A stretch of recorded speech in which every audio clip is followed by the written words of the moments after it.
Okay, we're off. Welcome to this meeting of the Planning Committee.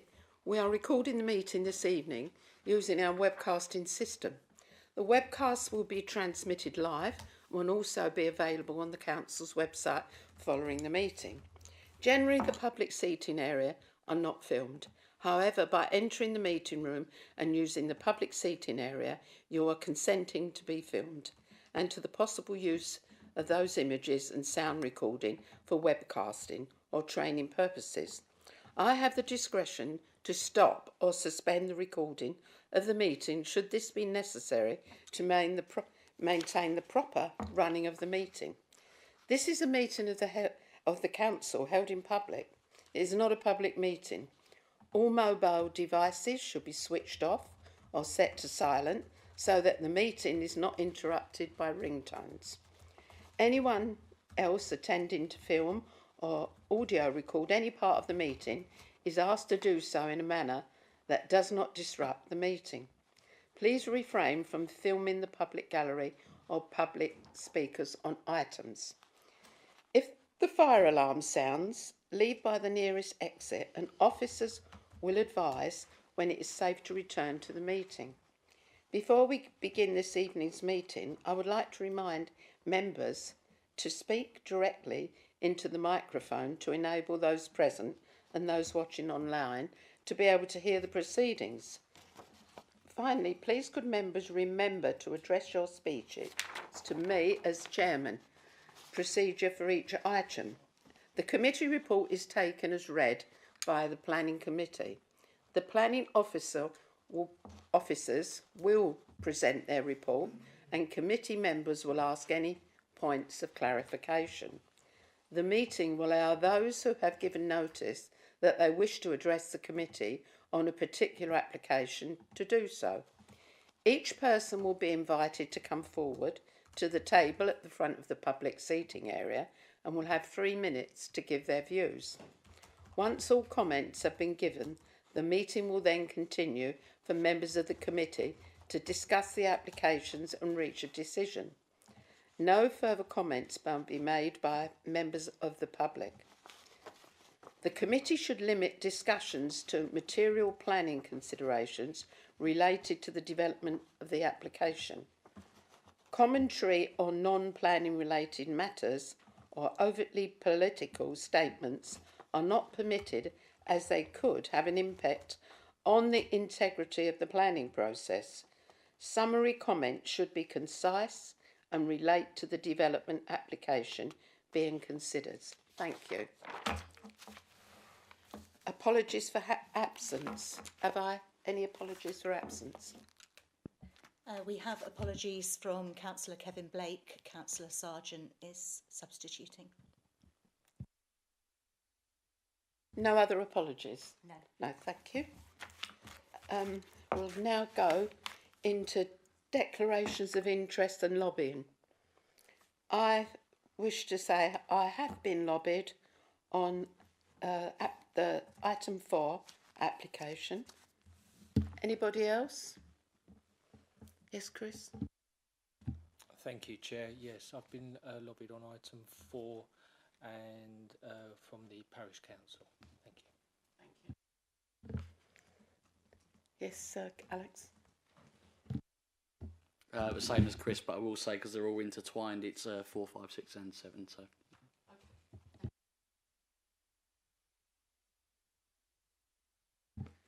Right.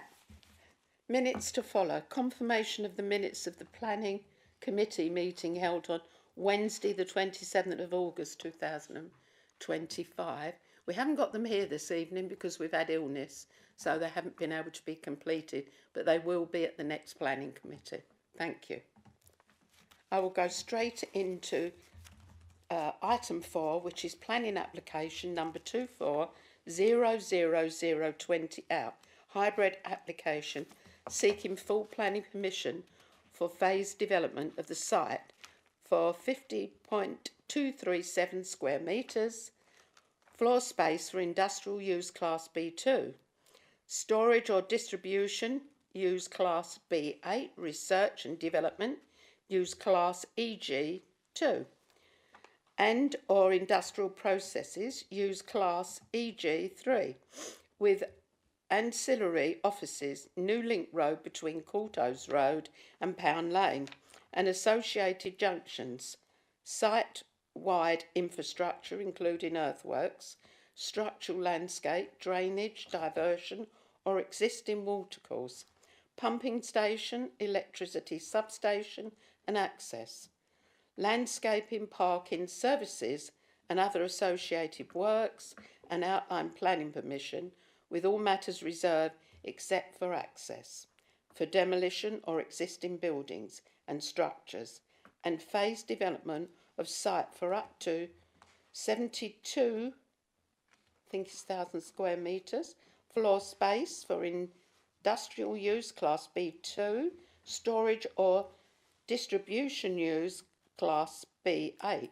research and development use class EG2, and industrial processing use class EG3 with ancillary offices, supporting infrastructure including earthworks, drainage, landscaping, parking and servicing, Burnt Mills Road, North Benfleet. Can I pass this over to our officer, Councillor Adele Lawrence? Thank you.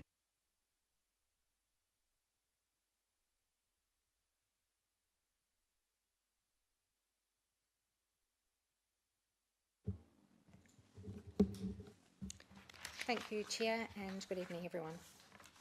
Just want to make you aware that there is an update sheet for this item which has been circulated, so councillors should have a copy of that in front of them already.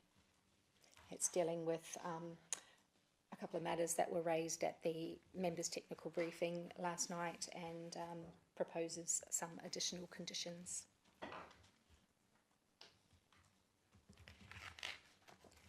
So the application site comprises an area of 45.85 hectares and is situated to the east of the existing Burnt Mills industrial estate on the northeastern edge of Basildon. The site presently operates as a dairy farm and comprises principally small, medium-scale arable farmland and grazing land.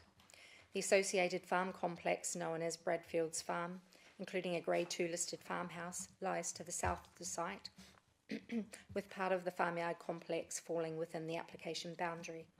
The site is currently accessed from Bradfield's Farm. To the north of the site is immediately bound. The north of the site is immediately bound by the A127. Cranfield Park Avenue Gypsy and Travellers Park is located to the north of the site, and a residential unit and car dealership are located to the northeast, so 1 and 2. A number of residential properties, along with the nursery and food establishments, are located to the south, southeast and southwest of the site, in this area here. Pound Lane, St Andrew's Healthcare Facility and Alton Garden Centre are located to the east, so Alton Garden Centre, Healthcare Facility and Pound Lane. Low density residential development extends north and south from the site, in part adjoining the A127 and Burnt Mills Road. The application site is allocated as Greenbelt on the proposals map, accompanying the SAVE policies of the local plan. This is just some site photos from internally within the site.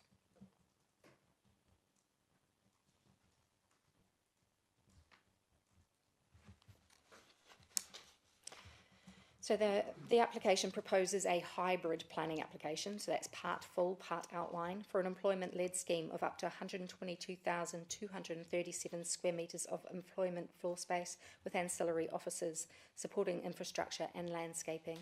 The application was accompanied by an environmental impact assessment.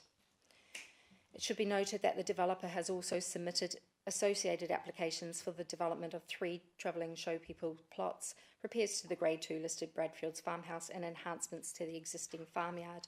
These proposals are the subject of separate applications for determination on this evening's agenda. All of the applications would be tied together through a Section 106 agreement if the recommendation for approval goes ahead. As set out at Section 3.3 of the committee report, there has been 2 rounds of neighbour consultation during the application process. A total of 46 letters of objection have been received by the council from neighbouring residents.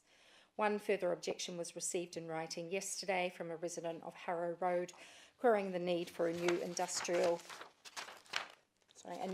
park when there are empty units in the borough, and why it requires a new link road between Pound Lane and Coulthard Road.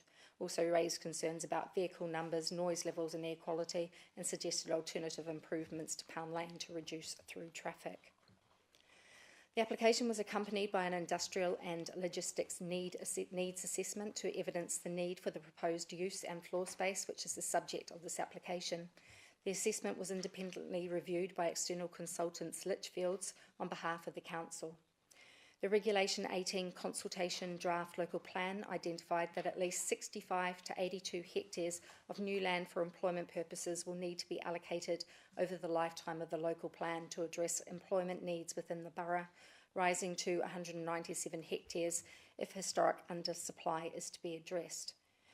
As a further update, the now published Basildon Employment Land Needs Assessment, Final Report 2025, identifies that the local plan would need to provide for a minimum requirement of 69 hectares of employment land. The proposed development would provide for nearly 46 hectares of employment land, delivering a significant portion of the identified need early in the plan period. The application was also accompanied by an industrial and logistics labour market review, which indicates that there is sufficient available labour supply within the labour market catchment to support the proposed development. The submitted alternative sites assessment demonstrates that there are no alternative sites which are suitable and available and outside of the greenbelt. Officers accept the evidence provided by the developer insofar as it demonstrates an acute need for industrial and logistics floor space in the borough. This also reflects the need identified in the local plan evidence base.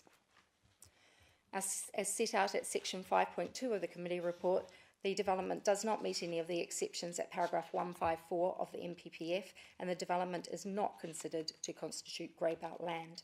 The proposal therefore represents inappropriate development within the greenbelt.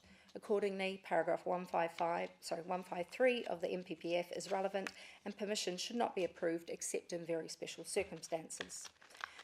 The proposed development would result in significant harm to the greenbelt, albeit at a localised level, having regard to the contained nature of the site relative to the broader rural landscape, and would fail to preserve its openness. The very special circumstances identified by the developer, which are discussed at paragraph 5.2.79 of the committee report, relate to economic benefits, green infrastructure, ecology, transport, sustainability, arboriculture, and the travelling show people plots.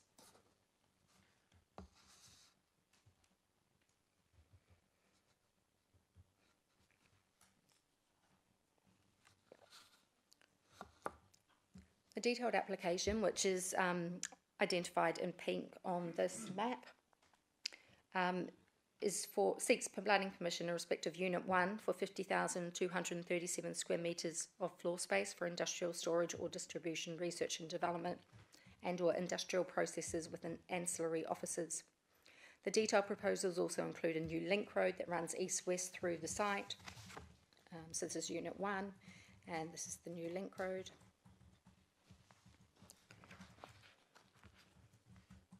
And with associated junctions between Coulthard Road and Pound Lane, and site-wide structural landscaping, requisite sustainable drainage and other enabling and infrastructure works across the site. This will allow site-wide infrastructure to be delivered at an early stage alongside Unit 1. The outline application seeks outline planning permission with all matters reserved except for access for up to 72,000 square metres of floor space for industrial storage or distribution, research and development, and or industrial processes within ancillary offices. And that's the blue areas shown on this map. Parameter plans have been submitted for the outline application. The parameter plans outline the maximum scale of development within each of the development zones. The outline element has a set of defining parameters setting out use, scale, height, landscape and access. These set the framework for development within which future reserve matters will be brought forward. Within the development zones, buildings will be delivered to a set of design criteria. The purpose of the submitted design code, which is to be secured by condition alongside the design and access statement and its addendum, is to set out the broad design principles across the proposed development. The approved design code will act as a manual for compliance against future reserved matters applications seeking approval. Further details of external materials for the outline phases will come forward as part of the reserved matters submissions, and a condition will secure the submission of full details of external materials, including material samples, for the detailed application and the outline application. Overall, it is considered that the proposals for the detailed and outline applications would result in high quality, well-designed scheme that would respond well to the site's constraints. The proposals would open up the site for public use and benefit and would improve pedestrian and cycle connectivity to the surrounding area. Notwithstanding some identified local harm to landscape character, the proposed development, subject to appropriate landscape mitigation, would be capable of being accommodated within the site without significant harm to the wider landscape and would integrate satisfactorily within its wider greenbelt context. In respect of residential amenity issues, the closest existing residential properties to the application site are located at Cranfield Park Avenue, Gypsy and Travellers Park, and on Pound Lane, Harrow Road and Burnt Mills Road. This includes the St Andrews Healthcare Facility on Pound Lane. The proposed development has been designed to minimise any significant impacts on nearby residential dwellings and to protect residential amenity. It is of course recognised that the proposed development will invariably reduce the views and rural outlook currently enjoyed by existing neighbouring occupiers. Officers do not consider that the proposed development of Unit 1 and the proposed link road would be detrimental to the amenities of neighbouring occupiers. With respect to the outline elements of the proposed development and having regard to the illustrative master plan, it appears that the outline elements would be capable of being designed to minimise impacts on the amenities of neighbouring occupiers. Notwithstanding this, the detailed design of the outline elements would be assessed at the reserve matter stage if planning permission was granted. In terms of the construction phases, the proposed development may generate temporary impacts and inconvenience to neighbouring occupiers. A construction environmental management plan would be required to be agreed by condition for all phases. As a result, it is considered that the construction impacts can be adequately mitigated. So this is just showing the proposed layout of Unit 1, so the car parking, the service yards and the location of the building. This is the proposed land use parameter plan for the outline application. So the areas shaded in cream are the development plots, and the areas in green are the zones for strategic infrastructure to include open spaces, planting, earthworks and SUDs. And so this is the proposed illustrative master plan. This is just one example of how the parameter plans could come forward and how the layout could come forward, but it is not a fixed plan. And this is the proposed overall landscape master plan, obviously showing the areas of green space around the proposed site. This is a CGI of the proposed Unit 1, so as part of the detailed application. And again, Unit 1. This is proposed Unit 7, which is located adjacent to Burnt Mills Road on the southern part of the site. It has it has been designed with a different type of building compared to some of the, compared to Unit 1 and the other buildings that would come forward. It's been designed in this manner with more of an agricultural feel and to also address the relationship with residential occupiers on the opposite side of Burnt Mills Road.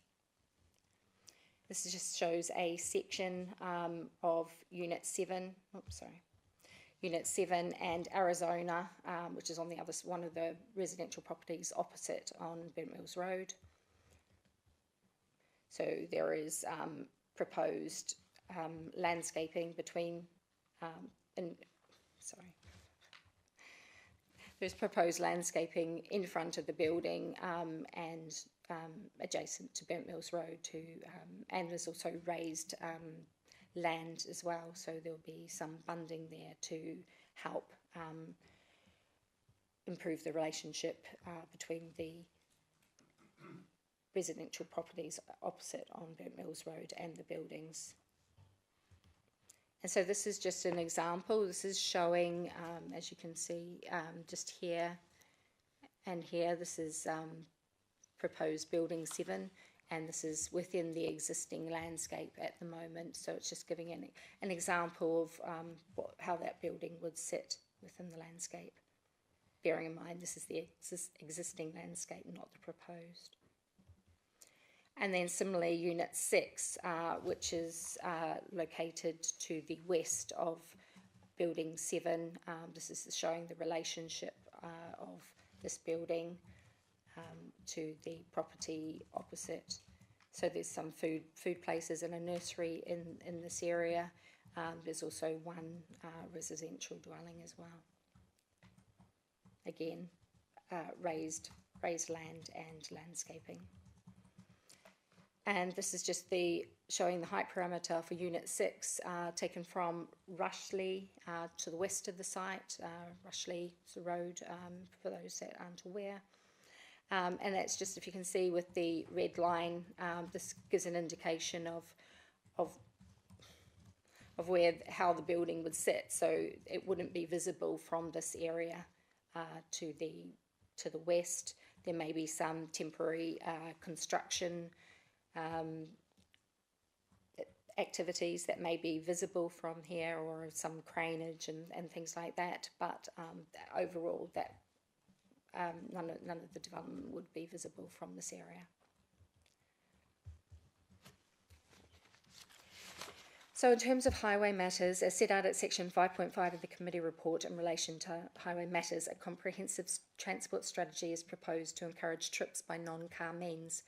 This involves a public transport strategy comprising a phase 1 shuttle service from Basildon Bus and Railway Station to and from the development for a minimum of 5 years.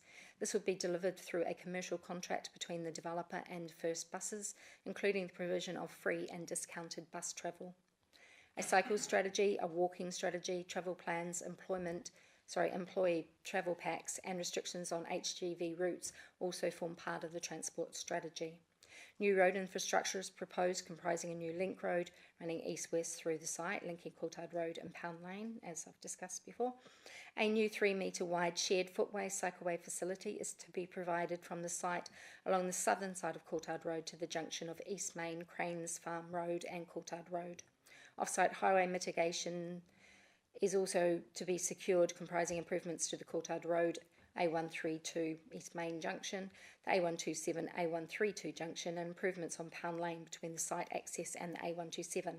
Overall, subject to the highway and sustainable transport enhancement measures proposed, the proposed development would be capable of being constructed without having an unacceptable impact on highway safety or resulting in the residual cumulative impacts on the road network being severe.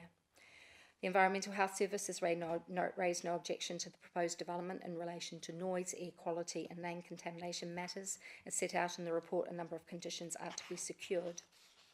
With respect to flood risk and drainage matters, both the Environment Agency and Essex County Council, as the lead local flood authority, have confirmed that they have no objection to the proposed application, subject to conditions which are to be secured. The Council's emergency planning team have also raised no objections to the application. Anglian Water has confirmed that a sustainable point of connection has been identified for this development, which takes flows to Basildon Water Recycling Centre instead of Wickford Water Recycling Centre. The application was accompanied by various ecology reports and surveys, and Essex Place Services Ecology, who act on behalf of the Council, has advised that they are satisfied there is sufficient ecological information available for determination of the application. Natural England has raised no objection to the proposed development.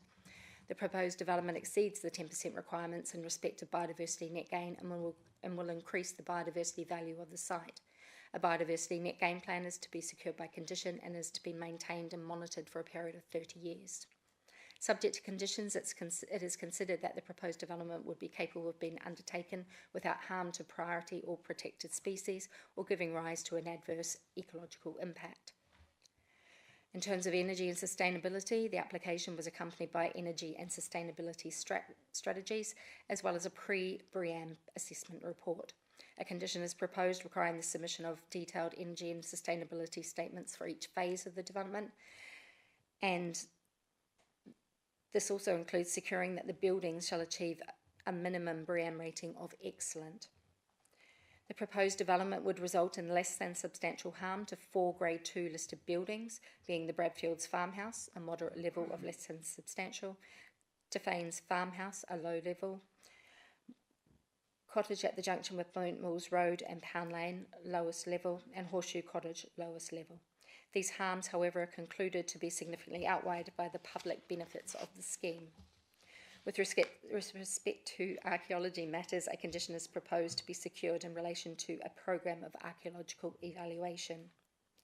In terms of agricultural land, the site comprises 6.6 hectares of subgrade 3A good quality land and 36.9 hectares of subgrade 3B moderate quality land. Officers consider the loss of both subgrade 3A and 3B agricultural land to be acceptable in this case. In terms of considerations, the Council's had regard to consultation responses that have generated requests for financial contributions and infrastructure associated with the proposed development. These matters relate to employment and skills in highways, public realm, bus service enhancements and infrastructure, biodiversity net gain and an associated monitoring fee to cover a period of 30 years, and Section 106 monitoring fee are also to be secured. So this sets out the non-monetary Section 106 matters. So as I mentioned before, there are a number of highway infrastructure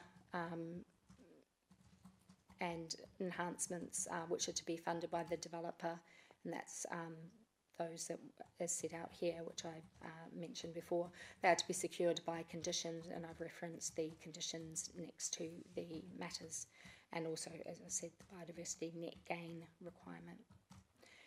In terms of monetary requirement, the Section 106 would secure £1.64 billion worth of contribution in respect of employment and skills, and that's broken down into both the construction phase and the end use phase as shown on this slide, and then obviously the monitoring fees as mentioned. So overall it is considered that all of the harms identified, which include the heritage harms, the harm to the local landscape character and setting, and to the openness of the greenbelt and the loss of grade 3A and 3B agricultural land are, in the opinion of officers, clearly outweighed in this case by other considerations, so that very special circumstances do exist. In this instance it is considered that the very special circumstances put forward by the developer in support of the application would outweigh the harm to the greenbelt by reason of inappropriateness. The very special circumstances, which are discussed in detail at section 5.2 of this report, are in the form of economic benefits of the proposal which carry significant positive weight in favour of the proposed development. In this regard, the proposals will deliver up to 122,237 square metres of new employment space. This would provide a range of unit sizes which are particularly needed in the borough. The proposed development is estimated to provide up to 1,870 full-time equivalent on-site jobs to the benefit of the local economy. Construction would take place Q4 2025 to Q2 2028, being a period of 27 months, ensuring swift delivery. The demand for such uses is supported by the Council's evidence base.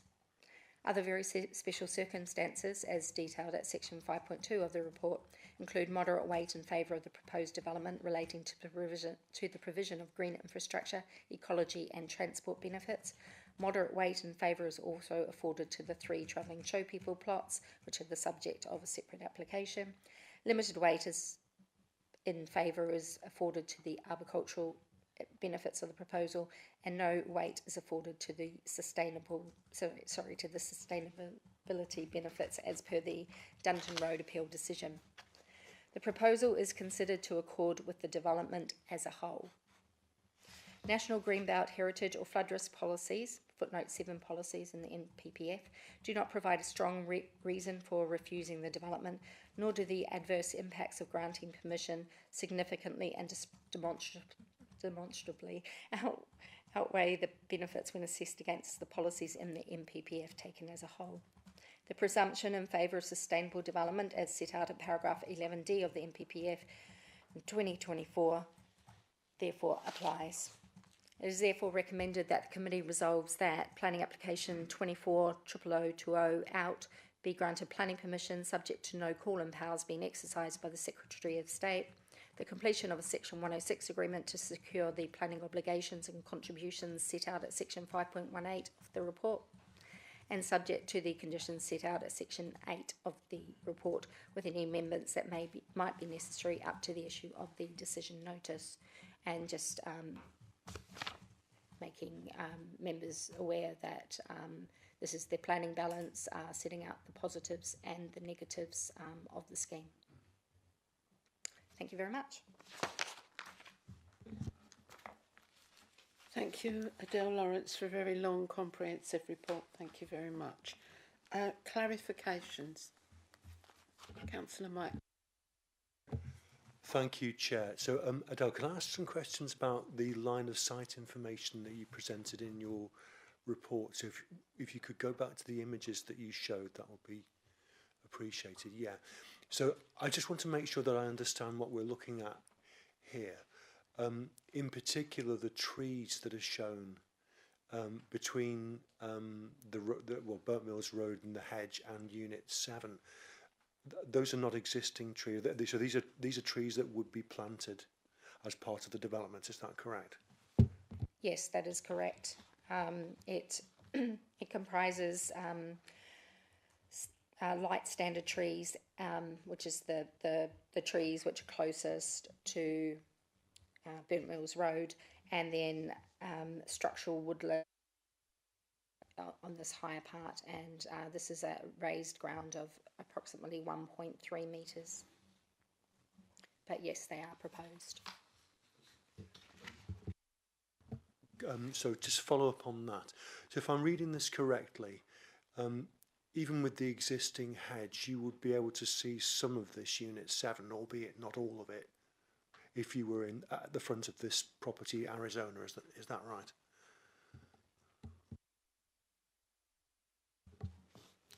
Yes, you would, but over time the trees would become more established. So it shows the different levels here. I know it's quite difficult to see. Just to, for example, the proposed structural woodland and feathered trees are assumed to achieve an estimated height of 2 to 3.5 metres after 8 years, 4 to 5.5 metres after 15 years, and 6 to 7.5 metres after 20 years, and at least 8 to 10 metres after 25 years. So this is showing sort of the staggered changes. In terms of the light standard trees, these are assumed to achieve an estimated height of 5 metres after 8 years, 7 to 8 metres after 15 years, and at 9 to 10 metres after 25 years. And in terms of the view that you showed from the roundabout, if you could just go to that image, please.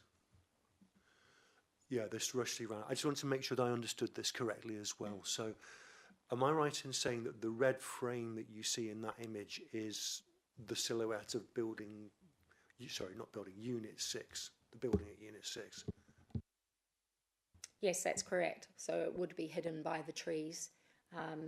So it's only potentially some construction activities that may be visible, but in terms of the actual built form, it would not be visible from that area.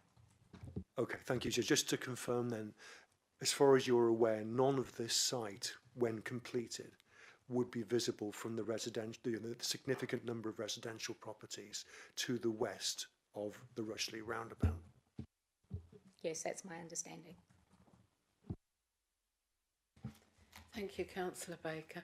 Councillor Terry Sargent.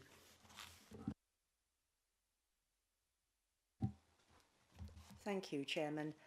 I'd like to refer to the Greenbelt studies. There are two that are being used in the report. One was it 2017 and the other one was it 23 or 24. There are two studies being used. Obviously one outdates the other. Do they conflict in any way, or are they both still in use? Thank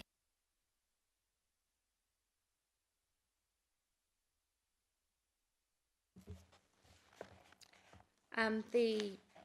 The 2023 study is the most recent evidence base that we have, and you know that is they obviously have different outcomes. The 2017 one suggested that the parcel contributed to purpose A, but and partly contributed to purposes 2 and 3, so A, B, and C. Whereas the Greenbelt study 2023 identifies a high level of harm from the release of this parcel within the Greenbelt. They do have two different methodologies as discussed in the report about what they're showing, but you know, we have identified that the site is not Greybout based on the 2023 study.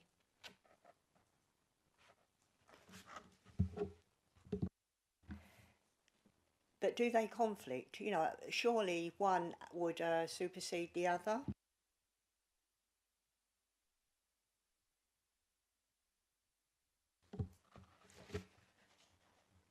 The most recent one is the 2023. I mean, we have continued to use both within our analysis, but with the main focus being on the 2023 study, and therefore that identified high harm from release of this parcel. So they've both got different methodologies, so it's difficult to say whether they conflict with each other because they you know had a different methodology about what they looked at. But you know we have used the most recent evidence base, the 2023 study, and arrived at the conclusion that the site is not Greybout. Therefore, very special circumstances apply in accordance with paragraph 153 of the NPPF. Thank you. I do, but I think what I'm trying to get at is that the later one is obviously the one that talks about the Greybelt and the other one doesn't. But I mean, you're using both for circumstances to put, you know, to make it, you know, to make the planning application stack up, so to speak. Neither the 2017 or the 2023 studies were they were done before the Greybelt came out. So the Greybelt was came out as part of the NPPF 2024 in December 2024. So those studies were undertaken before that. So, but in the officer's assessment, we've also taken into account the PPG in February 2025 relating to Greenbelt, which sets out how you should assess applications as to whether or not they're Greybout or not.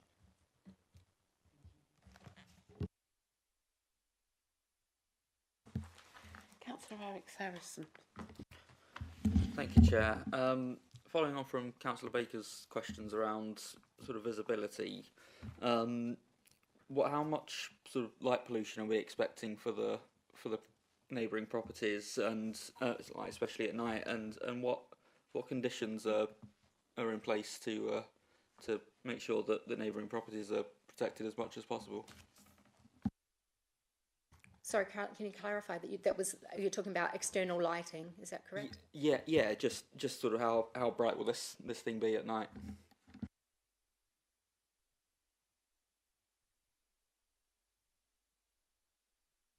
So we don't have details of lighting at the moment, but we do have condition 36, which requires an external lighting scheme to be submitted. So that those details will be provided for each phase of the development in due course for each building, and obviously it will take account of sort of wildlife sensitivity as well.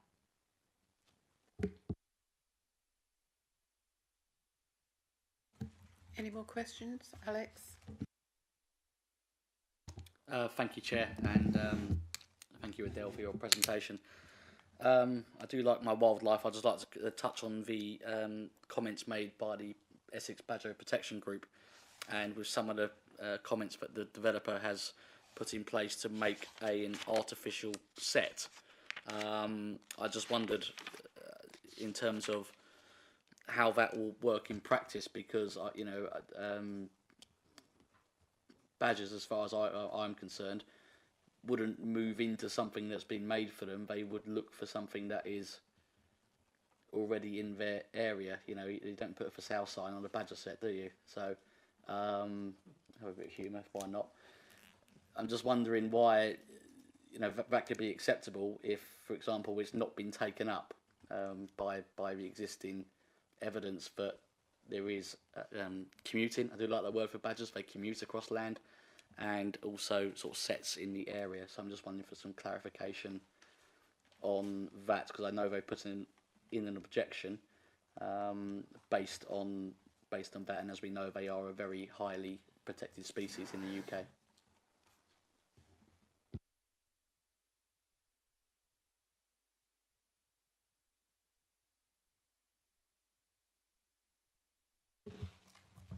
So set out at section 5.11.8, there have been some following stakeholder feedback. There was further additional studies undertaken around badger activities within the site and surroundings, and they worked with the design team to inform the master planning and design for delivering a new man-made badger set, as you mentioned, and the location of the new badger set has considered a 30-metre radius buffer zone around it, within which there will be no construction works other than the planting of native scrub species to provide shelter and screening of the new set.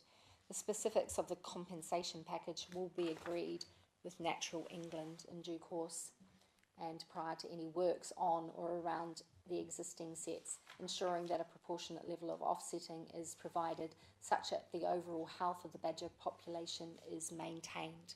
So that will be through further discussions with Natural England, and any closure of any badger sets will also need to be undertaken by them through a licence process. Just back on that, do we know where exactly this proposed man-made badger set is going to be constructed on the site? Because I couldn't see it. We don't make badger set matters publicly available because obviously they are protected, and we don't want to... Someone will know where it is. It's going to be man-made. But we don't want to make that publicly, information publicly available.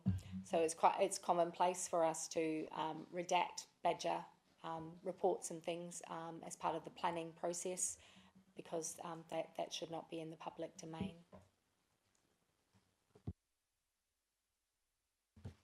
Thank you. Is there any Councillor Mike Baker? Thank you again, Chair. So Adele, just like to chat a little bit about the amendments that have come through tonight. I know it will be of key concern to local residents that heavy goods vehicle traffic leaves the site if approved by appropriate routes. And I'm pleased to note that in the main body of the report it does talk about travel regulation orders to restrict southbound HGV movement along Courtauld Road, and also to monitor movements along Pound Lane. Obviously we've got this follow-up condition. Would you mind explaining it in layperson's terms? Because I have to be honest, I don't really understand what it says. Thank you. So as set out within the report, we do expect that through further discussions between the applicant and the Highway Authority, that there will be some traffic regulation orders in place in the future that will need to be discussed further, and evidence around that will also be discussed. In the meantime, and to give members comfort, the applicant has suggested this condition, which would mean that, ahead of any traffic regulation orders, that would mean that prior to completion of the link road, being the road through the middle of the site. Details of the following shall be submitted to and approved in writing by the local planning authority. A scheme of monitoring of the traffic conditions on Burnt Mills Road between Courtauld Road and Pound Lane. So they'll set out a scheme for monitoring of those conditions. And thereafter, the monitoring scheme will be submitted to the council, so we will approve a scheme of monitoring, and then that monitoring scheme, as agreed pursuant to that first condition, shall not commence before the link road is completed and open to the public. That's obviously to make sure that that link road is fully operational first of all. The monitoring data, which is part of the scheme of monitoring referred to in the first part of the condition, shall be submitted to the local planning authority and highway authority within 3 months of the completion of the monitoring period. So that's to understand what the data is from the actual monitoring itself. And then the applicants added in no more than 321,000 square foot or circa 29,000 square metres of floor space hereby approved shall be occupied until the local planning authority, in conjunction with the highway authority, has confirmed in writing as to whether the scheme approved pursuant to the first part of the condition is required to be implemented. And that would be a scheme around, how, from the outcome of the monitoring, whether further regulations need to be put in place, any traffic calming or anything along those lines. It's really about embraces. We do expect that there will be discussions between the highway authority and the applicant, which will result in traffic regulation orders as set out in the report, where I've identified A and B. This is about embraces, just to give members comfort that those discussions will take place and there will be further monitoring to understand what the impacts are on Burnt Mills Road, and to, then to inform those traffic regulation orders. Sorry, it's a very wordy condition, but hopefully that gives a little bit more clarity. So just to come back on that, I think I understand the new condition a little bit better, but my main concern here on behalf of residents is simplistically that HGVs don't turn left on Courtauld Road but turn right, and don't turn right on Pound Lane but turn left once the link road's been built into this development. And to be honest with you, I don't understand the relevance of doing a monitoring scheme before the link road's been built on the section of Burnt Mills Road between Courtauld Road and Pound Lane. It's not relevant to the point of concern, really. The point of concern is we don't want traffic travelling down Burnt Mills, west down Burnt Mills, HGV traffic I should say, travelling west down Burnt Mills Road towards the A1 through 2, and we don't want traffic travelling right down Pound Lane. We want it travelling left up to the A127. So if what you're saying is those discussions will take place and those stipulations will be put in place, then I'm all right with that. But I'm sorry, I still don't understand how the new conditions help. As I said, it was more to give members comfort. I understand, obviously, you would like to know at this point in time that those traffic regulation orders would be implemented, but those are discussions to take place at the appropriate time between the applicant and the highway authority. If you're comfortable that condition, those two parts of those conditions aren't required, and that will be picked up by the highway authority, then we don't need to impose those conditions. Yeah, I might be misunderstanding the conditions to be fair, but certainly the first one I don't really understand. But thank you, Adele. That does help.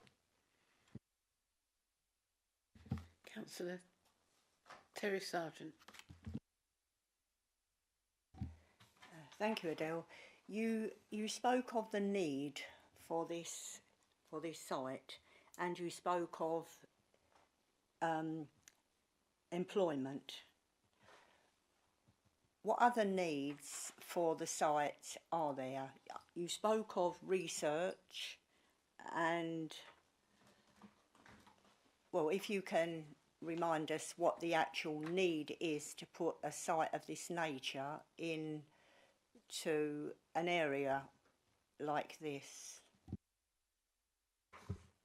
The need is for employment floor space, and the applicant is proposing industrial use class B2, storage or distribution, use class B8, research and development, use class EGII, and or industrial processes, use class EGIII, with ancillary offices. So all of that is considered to be employment floor space, which is what the applicant's evidence base is seeking.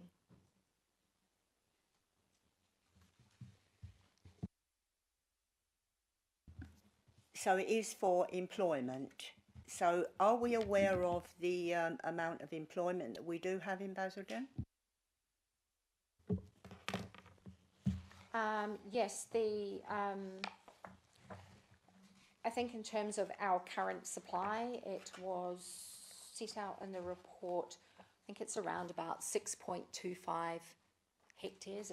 Just don't quote me on that. I'll just have a look. Yes.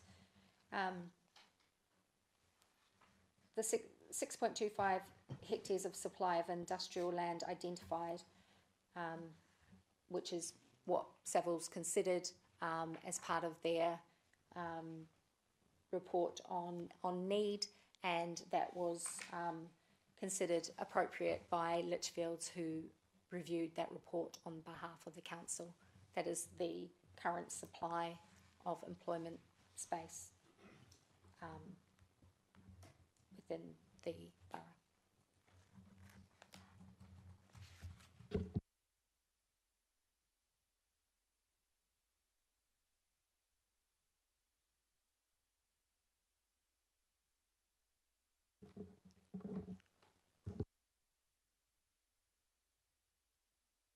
Thank you, Chair. Going back onto the road. Sorry. Sorry. Terry, did you finish? Was you happy with that answer? Yeah, I said I did.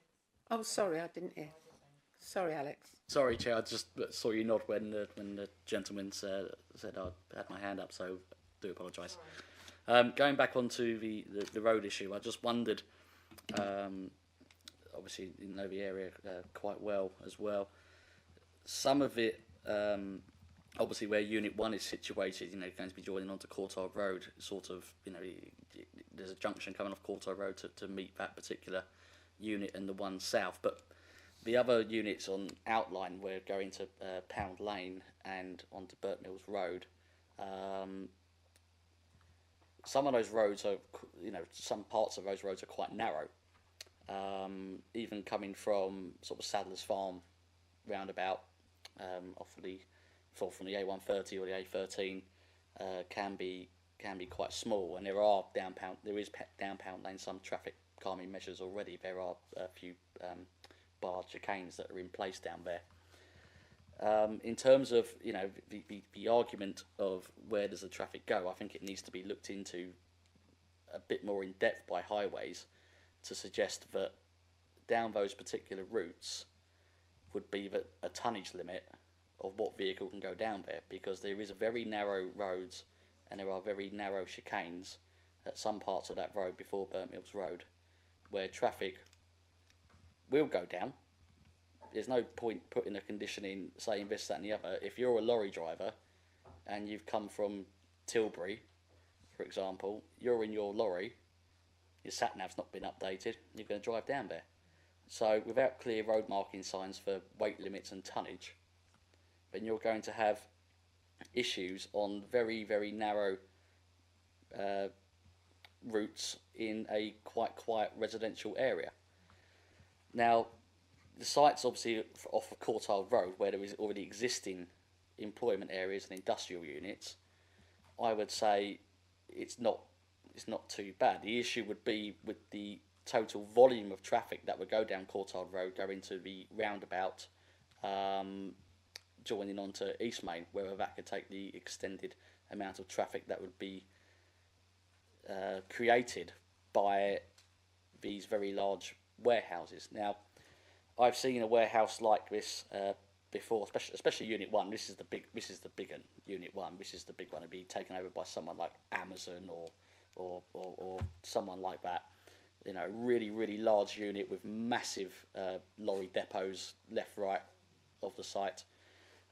Whether or not the junction onto Courtauld Road and whether or not the follow-up roundabouts would be able to take that level of traffic before it reaches the main arterial of the A127, A130 and A13, whichever way they go. It's normally when places like this are built, these very large ones, they are next to major motorway infrastructure. They're not near to residential areas, not near to dual carriageways. They're next to 3-4 lane large scale motorways where there's a lot of traffic. So we talk things about access onto the M25 from Tilbury, from Grays, etc. There are lots of those near the ports as well, where the infrastructure's there on the roads. I'm just a bit concerned where we're having a load of lorries here, whether weight limits can be put on to these roads and obviously the tonnage that's on there, because it will create on some of these local roads a particular issue with future repairs, possible damage.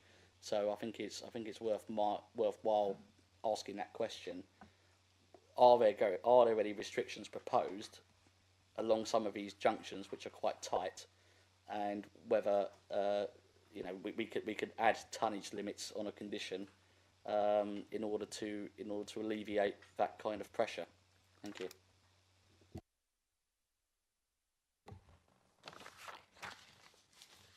As you will be aware from the conditions on the planning application, we will be securing under condition 29 and 30, for example, improvements to the Courtauld Road A132 junction and the A127 A132 junction. So those have been discussed with the Highway Authority, and we have a condition to secure those improvements. There will also be improvements on Pound Lane between the site access and the A127 as well, and that is to be secured under condition 30.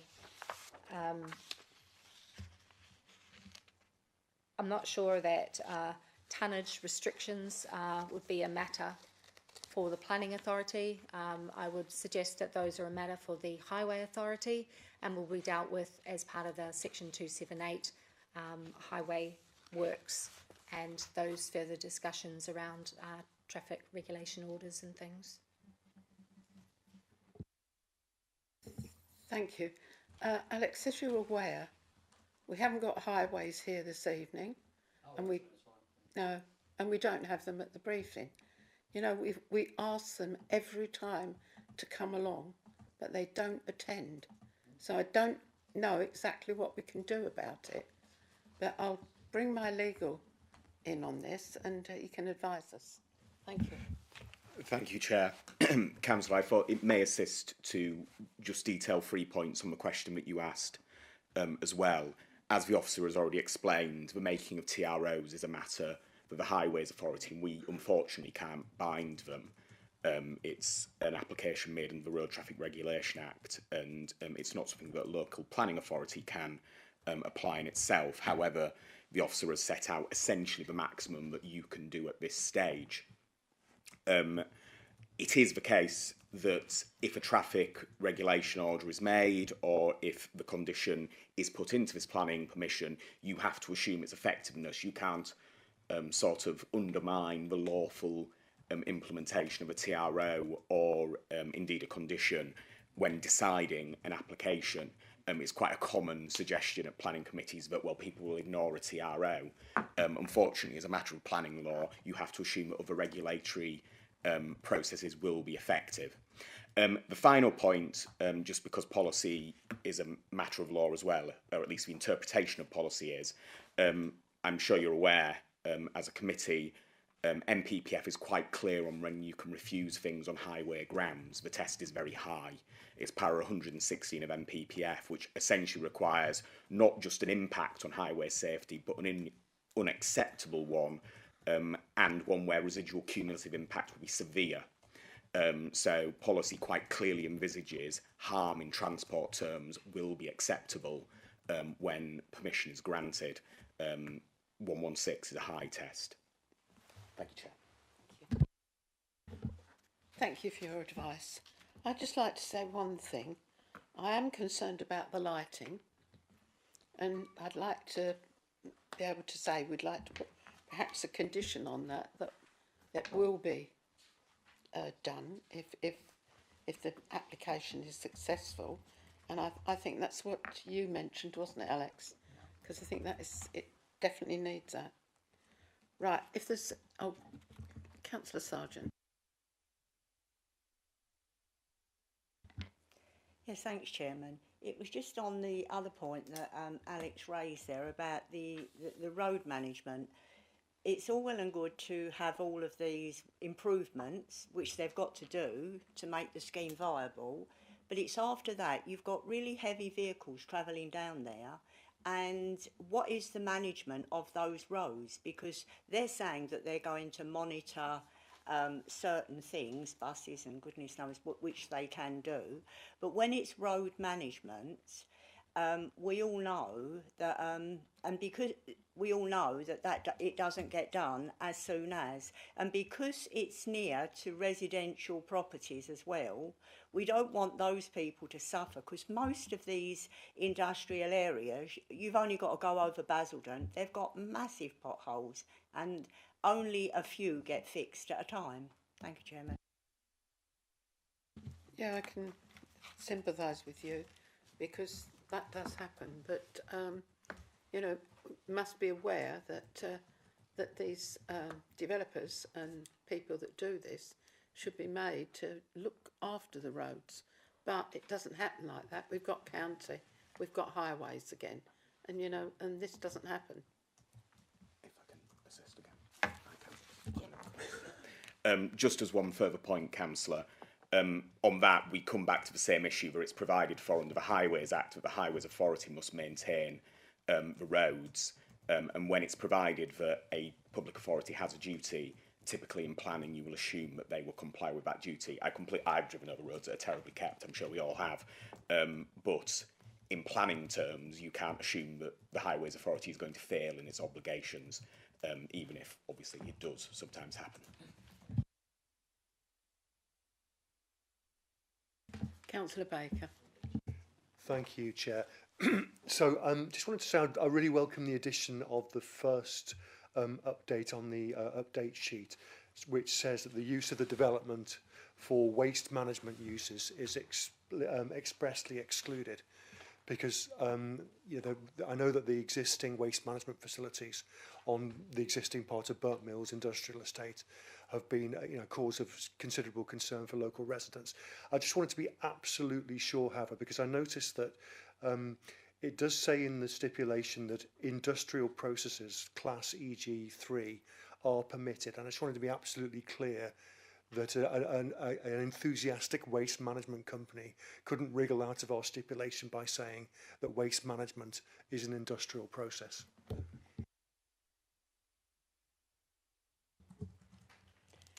I mean, the first part of the condition obviously relates to the description of development, and so it's the later part, the use of the development for waste management uses is expressly excluded. That would, regardless of those use classes, that would not allow for waste management uses at all.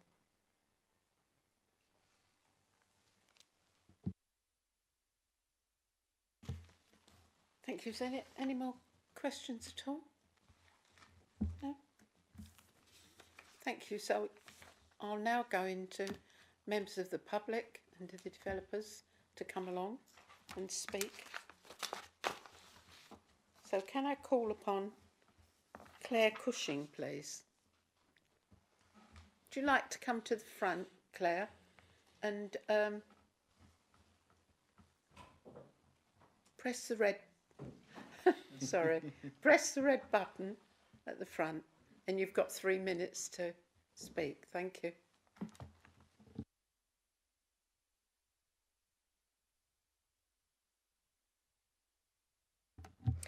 I object to this development on Greenbelt land. The character and appearance of Bowers Gifford would be detrimentally affected. A historic, semi-rural area with roads and buildings appropriate to this setting. The size, dimensions, sheer scale of the proposed site, the nature of the business proposed, and the appearance of these buildings are totally unsuitable. Check the press to see the communities that are being ruined by mega sheds. Bowers Gifford cannot cope with the extra traffic. The proposed new roads will not reduce traffic. We residents live with the A127, the A13 and Sadler's Farm regularly being at a standstill because of existing traffic. This will make much matters worse. Vehicles using units 6 and 7 will bring noise pollution, reversing alarms, idling engines, purpose for firms that running a 24-hour, 365 days a year operation. Noise will be constant. In 2022, the residents of Burt Mills Road had a noise nuisance complaint upheld against FedEx on a site half a mile away. This development will be much closer and massive in comparison. The impact report from the developers showed raised levels of pollution in all surrounding areas. The developers suggest car clubs to negate this. The speed limit on the A127 was changed because areas exceeded legal limits for nitrogen dioxide. Why change the speed limit on the A127 to reduce pollution and then build a huge industrial site which will increase it? In Basildon, 6% of deaths can be attributed to air pollution, higher than the national average. The planned incinerator has been stopped, but our area is under threat again. Units 6 and 7 are too close to the houses in Burt Mills Road, affecting natural light. Vehicle lights, floodlights and lighting within these mega sheds will cause light pollution, especially at night. The development is a massive threat to the biodiversity of wildlife that exists in the area. Gavin Callaghan states in the Basildon Corporate Plan, our dedication to a strong and sustainable environment will see us tackling climate change, improving green spaces and promoting cleaner living. This development is in contradiction of this. There are many other more suitable sites in the area. The eco-waste facility has now been cleared. Let the many empty warehouses in the area be occupied and provide employment before building more warehouses. How can we ensure that these jobs will go to Basildon residents and won't be low-level zero-hour contracts? There have been 3 large fires on the Burt Mills industrial estate in the last 12 months. The last took a week to put out. These units proposed will be much closer to homes. UK ministers plan to limit the amount of farmland in England that could be taken out of food production under the post-Brexit farming subsidy scheme. Keir Starmer said in 2023 about losing a farm, it's not like losing any other business, it can't come back.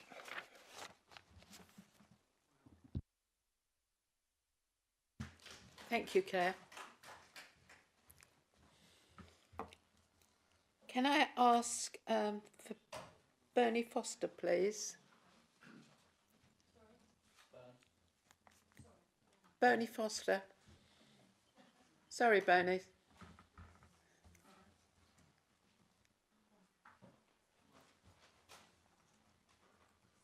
I think you know the procedure, don't you? Okay, thank you.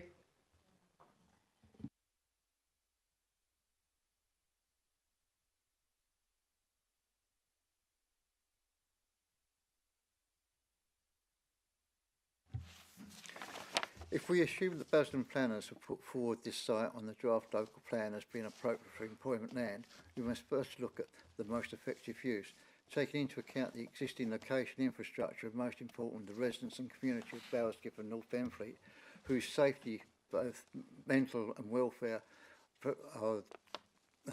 the council directly bear the responsibility for. We have Burt Mills Road lined with residential properties looking up into greenbelt and open farmland.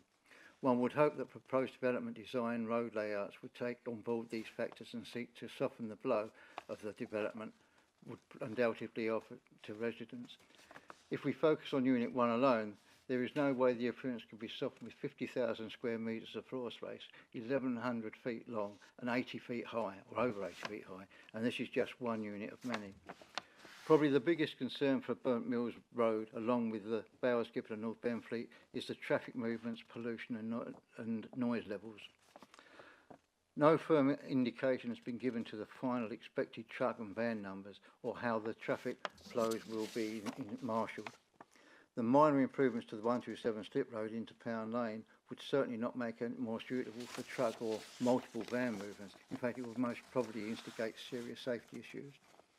We have been told that the improvements will be made to Netherden Road Junction, and this will improve traffic movements to the site via Courtrai Road. This will only be a benefit if it's used. Everyone will be aware that Burnt Mills via Pound Lane is an existing lap run for all types of vehicles, including HGVs. The community feel this scheme would certainly increase this, as the TRO with a 7.5 tonne limit is constantly ignored. If this development is seen as an extension of the existing Burnt Mills industrial estate, then there should be no connection of this site to Pound Lane, except for an emergency vehicles connection or possibly a bus lane. The direct connection onto the 127 would be the preferred option if this end of the estate needs to be connected at all, with no HGV entrance via Pound Lane. The Parish Council's concerns and objections have been submitted, and we would hope that members of the committee have taken them on board. I would like it noted that the Parish Council fully support Basildon Councils in obtaining employment in the area, but this scheme is a development-led scheme, does not provide sufficient gain or weight for the damage to make it acceptable to the scheme of the residents of Bowers, Gifford, North Benfleet, or even Basildon as a whole. If the council is intent on creating an industrial area adjacent to the residents' properties and not changing the village forever, then a different approach must be taken. I therefore request this application be refused to Planning Commission. Thank you.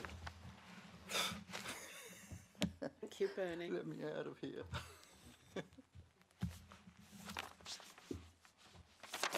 Can I now call upon Christine Barlow, please?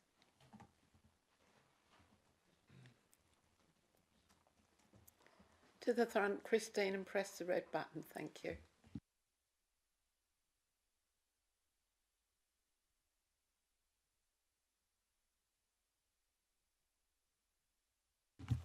Thank you, Madam Chair. The proposed development can be aligned to the planning application for the incinerator of Burnt Mills Road, for which planning permission was refused. The developer is introducing a large industrial site on Greenbelt land opposite populated residential area, with some buildings being the equivalent of 14-storey tower next to a residential area. The proposals for this site in magnitude go over and beyond what is acceptable and not, in the opinion of the Parish Council, justifiable. The nature of a logistics business and other warehouses with lorry movement 24 hours a day will disturb the residents' amenity or will not contribute to the visual amenity of the area. The current Greenbelt land is protecting the identity of our village and keeping the village from coalescing with Pitsea. Until Basildon Council produces their local plan, the site should remain in Greenbelt with the fundamental aim to prevent urban sprawl and retain the essential characteristics of the area, none of which will remain if this site is granted permission. The Greenbelt location also protects wildlife and biodiversity. As well as being arable land, it is important for the country's food diversity if it remains in the Greenbelt.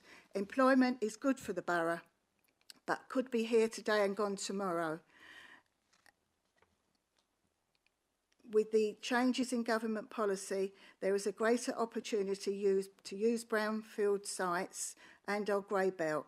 There are other suitable sites which could be used for this purpose put forward in Basildon Council's local call for sites list. The government's climate control policy suggests development of this size should be located in areas with good transport, removing the need to commute. A bus service every half hour does not contribute to a good transport service. It would be better to find a site with better links in the borough in existing industrial areas. The impact of more vehicles on the village will only add to the impact to the roads within the village becoming virtually impassable and gridlocked at times due to problems on the A127. The introduction of the industrial site removes the illusion that the site is part of the rural village. The North Bend Fleet is located in South Essex flood risk area and identified by the Environment Agency and lead local authorities is in the flood zone. It's documented to be a significant risk to flooding. Although the report talks about 1 in 1,000 amount of years, with the climate change, this has actually become an annual occurrence with the service, water and sewerage flooding people's properties. A development of the site would put a strain on the fragile sewage systems and drains which serve the rest of the village. The development also fails to protect, given the size and magnitude of the building, the well-being of residents in proximity to the site during development and when it is fully operational 24 hours a day. If granted, as my colleague reported, as representative of the community, does the council does the panel consider it is justifiable to put the electric through years and years of misery in order to build this type of development? Thank you, Christine. Thank you very much for listening to us.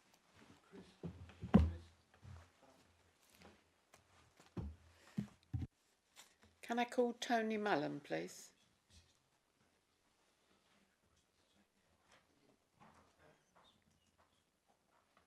Come forward, Tony, and press the red button. You have 3 minutes. Thank you.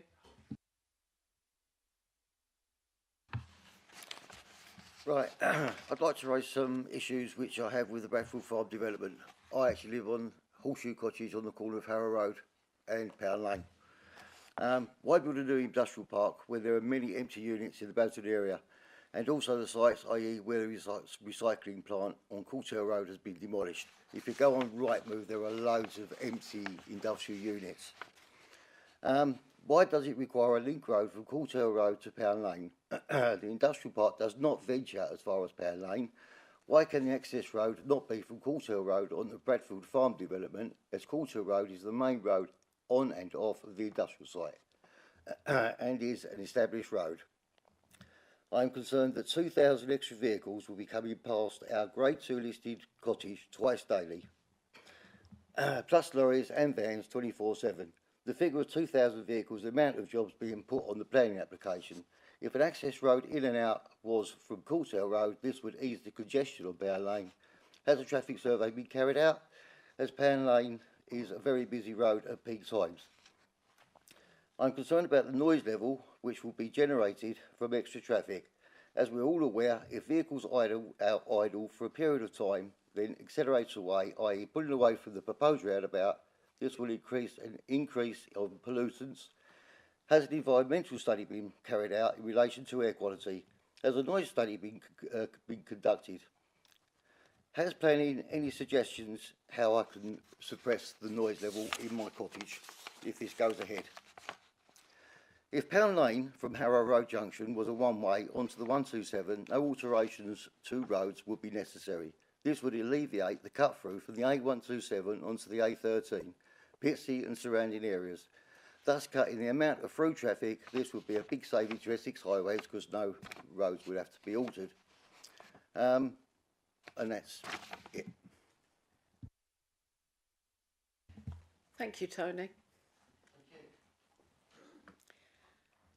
Could I now call upon Holly Howe, please?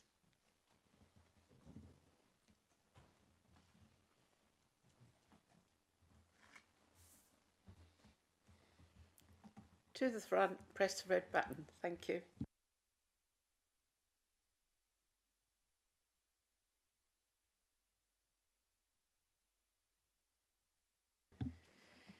Chair, members of the committee, good evening and thank you all for your time this evening.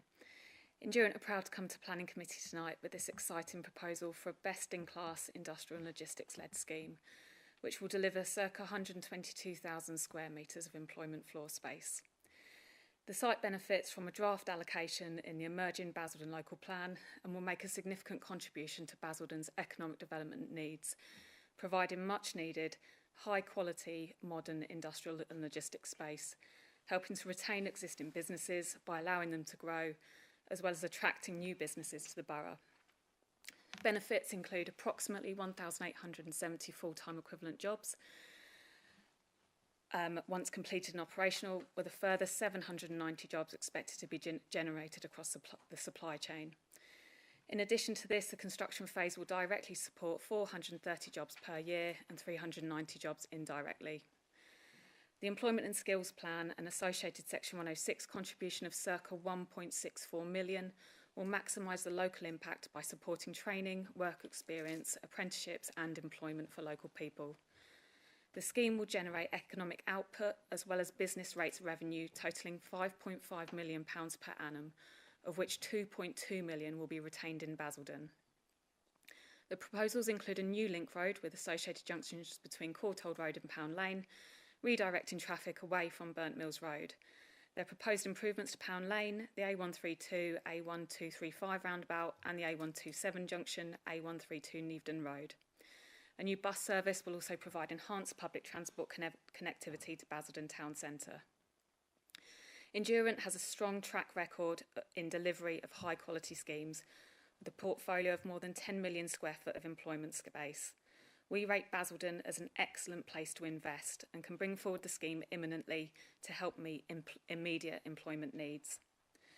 The scheme is high quality to meet the needs of modern industrial and logistics operators, targeting an excellent BREEAM and EPC-A ratings, including PV panels and providing significant SUDS mitigation. It respects nearby heritage assets and adjacent residential uses. The scheme is genuinely landscape-led, retaining existing hedgerows and introducing a network of new hedgerows across the site, including substantial areas of functional open space and resulting in notable levels of biodiversity net gain. The scheme has been informed by extensive consultation carried out by Endurant at the pre-application stage and by the Council during determination. Every effort has been made to take responses into account in the development of these proposals. We hope the committee tonight can see the extensive work that's been undertaken by all parties involved to get to this point, and for which we would like to thank Basildon Borough Council specifically for their part. We therefore hope the committee will feel able to support this planning application, which will contribute significantly to the economic growth of the borough and create opportunities for Basildon residents. Thank you. Thank you, Holly. I'd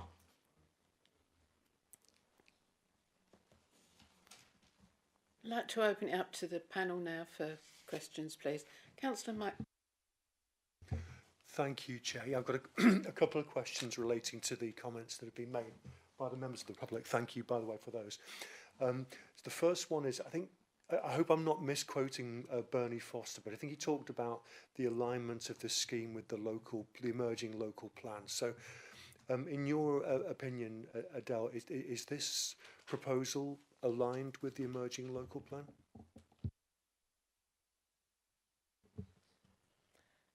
Yes, it is.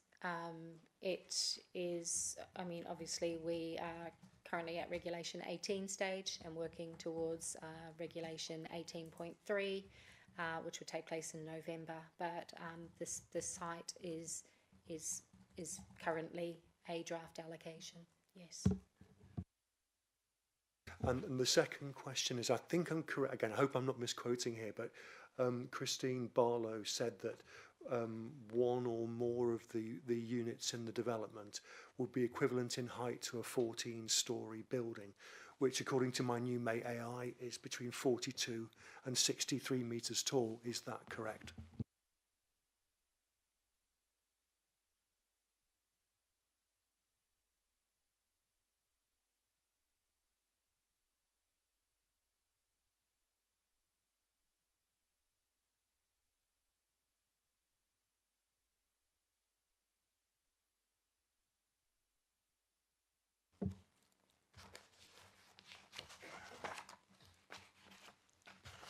So I think the maximum height of Unit 1 is 25 metres, I believe. Just bear with me a second.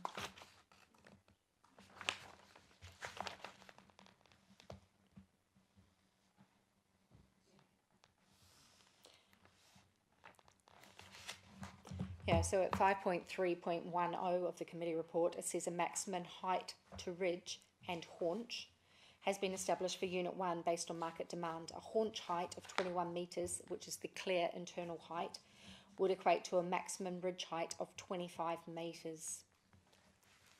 And then in terms of the outline elements of the application, the maximum ridge height, which is the top level, the tallest buildings would be, well, it's up to 19 metres for maximum ridge height for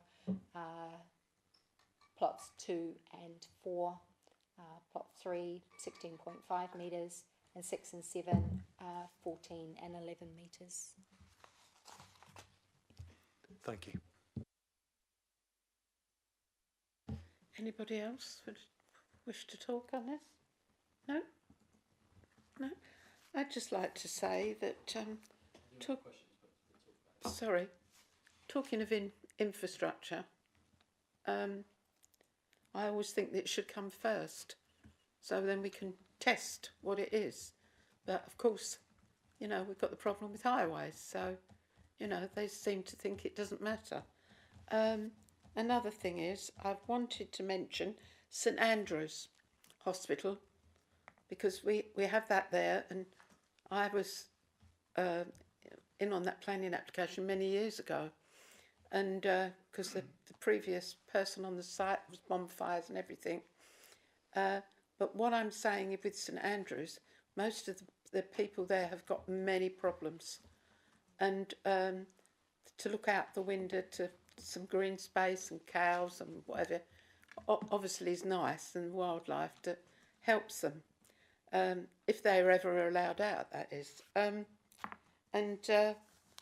also, I'm pleased to see that the condition on it with the waste plants there, because I've noticed in Basildon there's been several of them that have caught light, and it's caused a lot of problems with all the residents around there with the fires. So I'd just like to say that I'm glad to see that on there, that we won't have any waste plants there. Other than that, I'll pass it on to who. I think you wanted to speak, Alex, didn't you? Oh, Terry, make your mind up. He's being a gentleman. Ladies first. Thank you, Chairman. It is a good application. We can't deny that. We can't deny the employment. But we also need to look at the needs and wants of the local residents. And it's good to listen to them and for them to come here and let us know what the impact will be on those. And it's because of that that I cannot support this application this evening. It is a good development, but it's in the wrong location. Somewhere else, I don't know where else, it would be magnificent, and for the good that it will do for any community nearby, but not this nearby. These residents will be greatly affected by this. There's the noise pollution, the light pollution, there's the flood risk. There is always a flood risk. On every application now, there's got to be sustainable drainage. This needs a pumping station. This is a 1, 2 and 3 flood risk, so that's a concern. There is the concern on tree management. Everybody's going to monitor stuff when it's, it's all words. It's massive application, it's words. This is what they say. The reality of it is, okay, they'll monitor it for some time. What's going to happen about the roads, the trees, this sort of thing? And also the green belt. This is good quality green belt, and it's arable farmland. So why do we keep feeling the need to give up something, as that lady said, the resident, we will never ever get back? But this is what we are sacrificing for those residents. Their lives is not going to be semi-rural any longer. it will just, the whole thing is turning into industrial.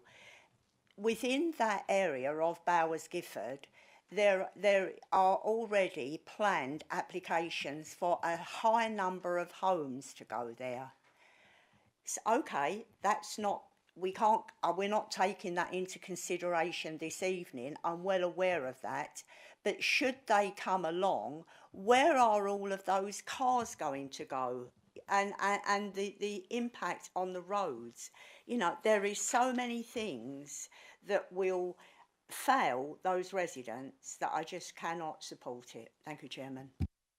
Thank you to Councillor Terry Sargent. Councillor Alex Mark. Thank you, Chair. Yes, it's an interesting one, this, especially in its hybrid form. Now, when we see the need for employment areas, yes, I would agree that employment areas are needed and required for people to have good jobs and skills, depending on what those are. But these are basically going to be warehouse type buildings rather than small sort of storage sized buildings, like 1-storey, 2-storey buildings in height, of which businesses with, I know it mentions in the report, R&D uses and things like that can accommodate, but these are generally going to be warehouses with high truckloads of truck movements of goods. We go on to the initial sort of the planning delegations and things in terms of the Greenbelt Review in 2017, where this parcel of land in between Pitsea and Pound Lane is marked highly on grounds A, B and C of the purposes of Greenbelt. So that is to prevent urban sprawl, to stop neighbouring towns and villages from merging, and also to stop encroachment into the countryside, which is why it's not being classed as Greybelt land, along with a couple of other reasons as to why. However, this particular parcel of Greenbelt land, classified as BA-E3 in the 2023 Greenbelt Review, whilst the officer in her report has mentioned it is localised harm to the Greenbelt, this whole parcel separates Pitsea Courtauld Road Industrial Estate from Pound Lane. I don't believe it is localised, I believe it is high harm. It's an area of Greenbelt which should be protected in this first instance, to create separation between the semi-rural area of Bowers Gifford and North Benfleet and the industrial site of Courtauld Road in Pitsea and Burnt Mills Road as well. Excuse me. It is very well secluded. Part of Greenbelt terms, it is bordered by the South End Arterial Road A127. That's what makes it, in my view, even more important to keep it open. It needs that separation gap. It needs sorry, I forgot my words. It needs that sense of identity kept between the current community at Bowers Gifford and North Benfleet from the highly residential and industrial areas of Pitsea and Pitsea Northwest industrial residential areas. So that's one particular reason why I am struggling to find this. Now, because of a full and hybrid application, I potentially don't see a problem with Unit 1 of where it is. I know it's quite a tall building, but it is situated away from residential developments. It is on the corner of Courtauld Road. It will be a natural extension to that, with a road that comes off to service that yard. But the rest of it to take over all of that land and the rest of the outline application, I feel is over dominant for the Greenbelt, and I feel it should be refused on those grounds. Now, we can't split it up. We know it's a hybrid application. We can't do this, do that. I would very much be okay with supporting employment use in Unit 1 and a small roundabout be built onto Courtauld Road for that, but I would not be particularly happy to support anything that goes further into encroaching towards Pound Lane and southerly onto Burnt Mills Road. On to other reasons, I believe that there are definitely highways issues to look here. I know the officer mentioned section 278 agreements.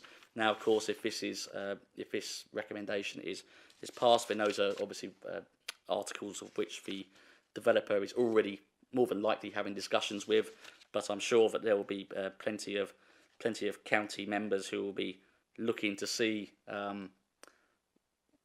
what those discussions are and any input they'll have on the Section 278 matters, of which they can do. So it's not for us to decide about highways matters, highways companies, but I'm sure some lobbying from them will make it more acceptable for some of the comments that we've made this evening across many of us members here this evening. In terms of the lighting, I agree.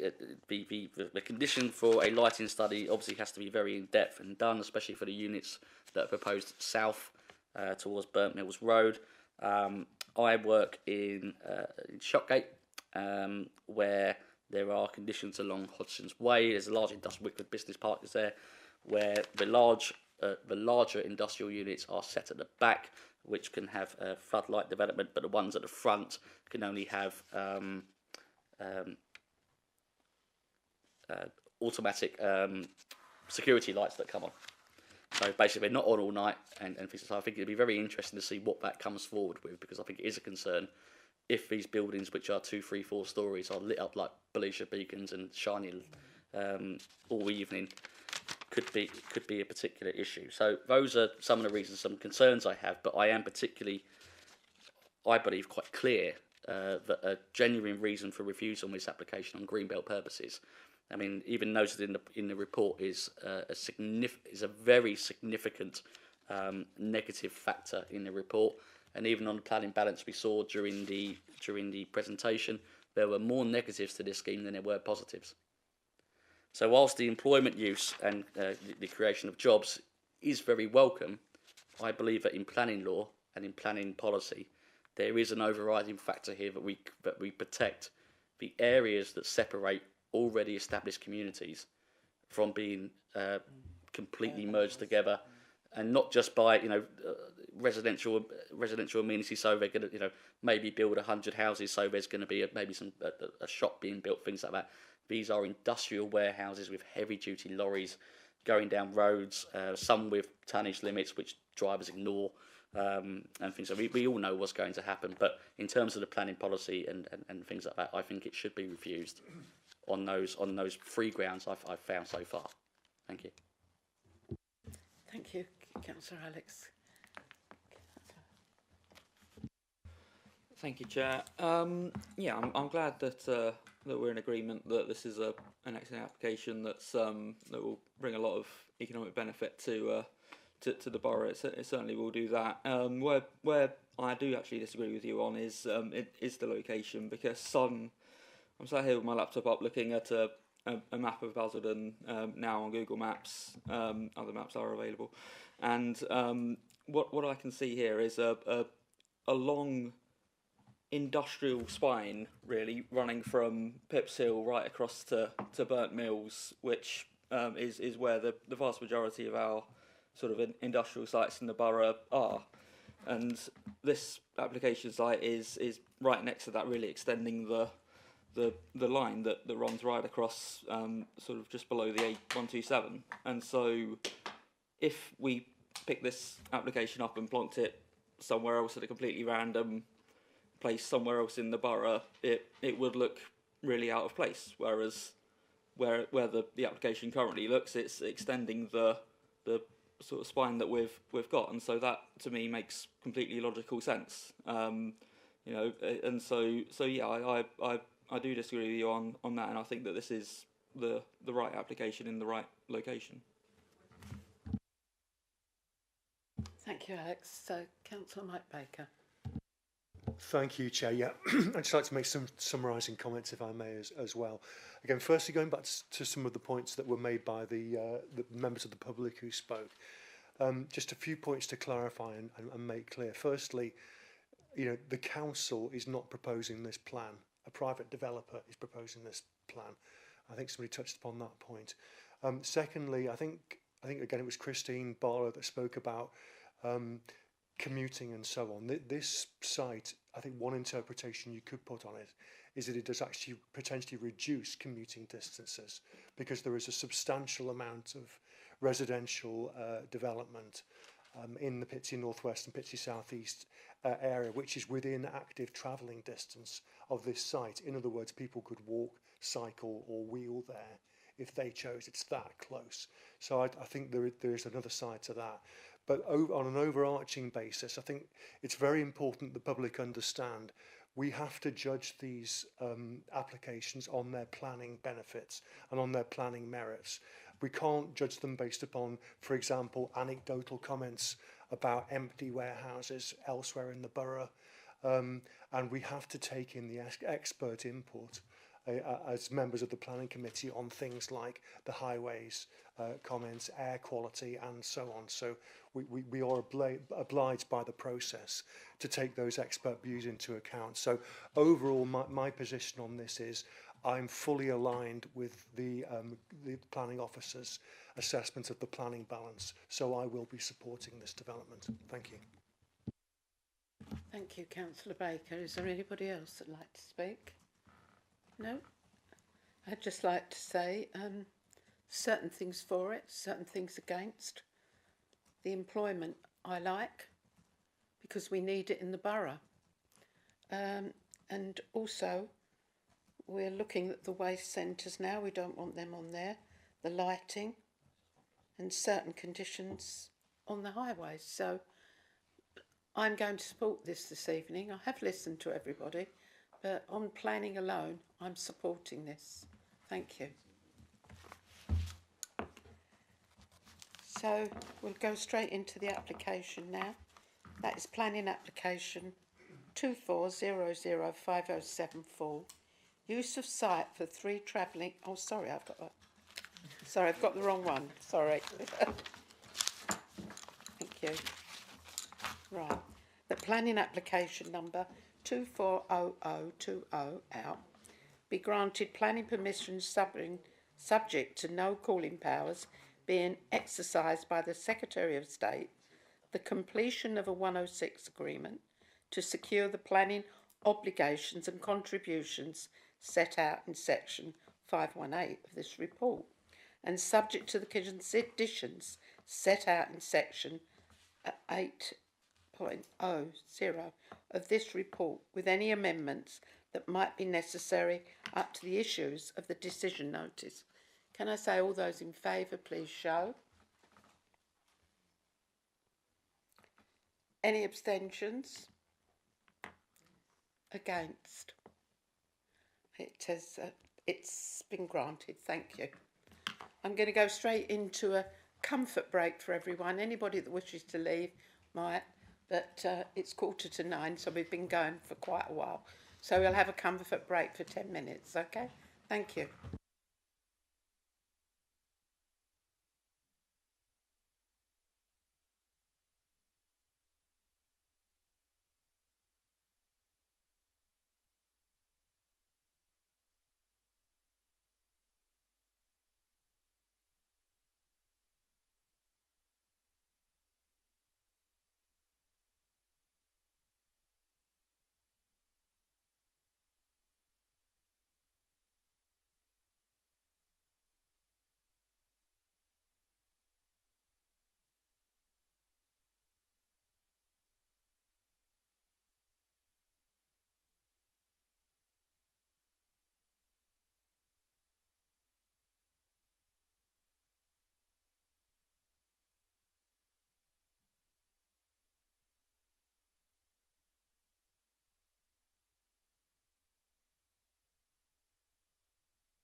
Hello everybody, can we now presume to join the meeting again please? Thank you.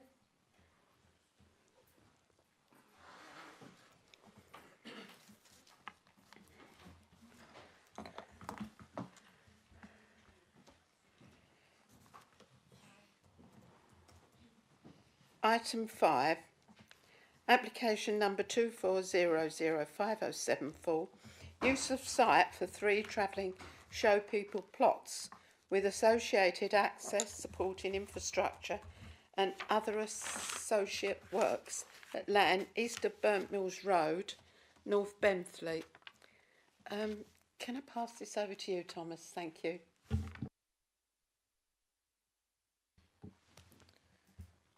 Thank you, Chair.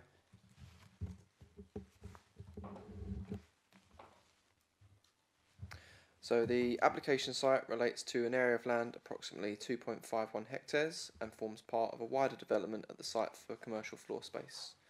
The site is located to the west of Pound Lane, south of the A127 and to the north of North Benfleet. The application is linked with 4 other applications at the wider site. The application seeks planning permission for the use of the site for 3 travelling show people plots with associated access. The site is located within the Greenbelt. It shows an aerial view of the site and some site photos. So this plan shows the proposed site plan for the plots and access. The development is not considered to comply with any of the exceptions set out in paragraph 154 of the NPPF, and it does not comprise grey-belt land. So therefore the scheme is considered to represent inappropriate development and should not be approved except in very special circumstances. The proposed development will result in less than substantial harm to the surrounding Grade 2 listed buildings. This is considered to be outweighed by the public benefits of the proposal. The development proposes 3 plots, each comprising an area of hard standing with space for a 25-metre trailer, car parking spaces and amenity unit, along with space for refuge. In terms of access, the site would be accessed via a new link road, which is constructed as part of the wider development, and then an access road which would come off of the link road. And then this plan just shows some images and elevations of the proposed amenity unit.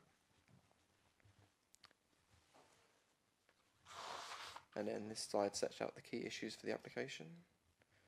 Just to note that one further objection was received on the 9th of September regarding who would oversee the site.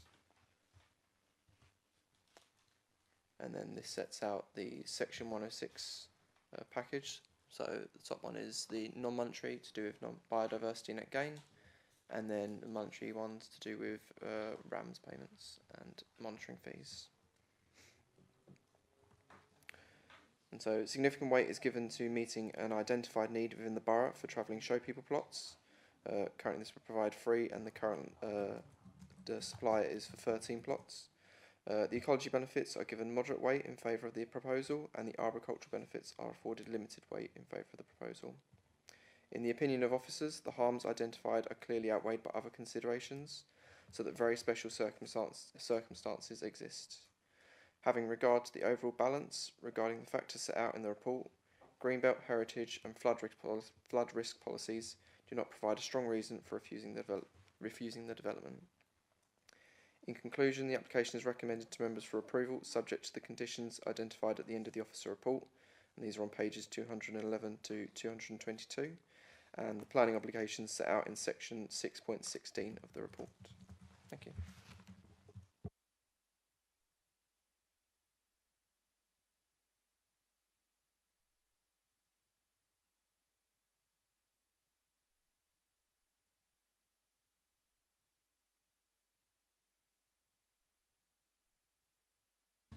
Sorry, I didn't realise you'd finished. Clarifications. Anyone got any clarifications?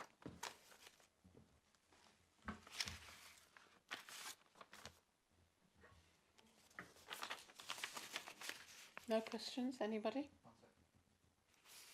No? So this is item. Alex. Yeah, thank you, Thomas. So obviously this is to do with travelling show people, which are included in the definition of the travelling people planning guidance TPPG, I think it is. Is that what it's called?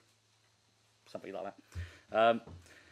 So, as far as I understand the travelling show person point, I thought that with 3 plots, we'll say 3 plots here for travelling show people, is that they had to have shown space for equipment to be stored.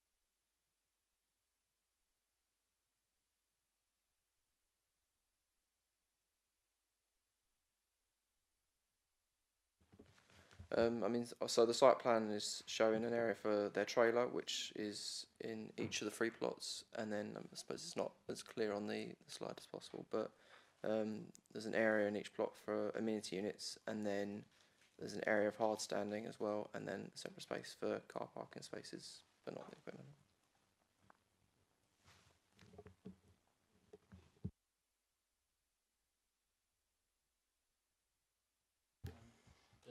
On that, then, just wondering then, just sort of going through the conditions, can we condition then that it remains as a travelling show person's plot? Because obviously we know that a lot of these people do work in the industry.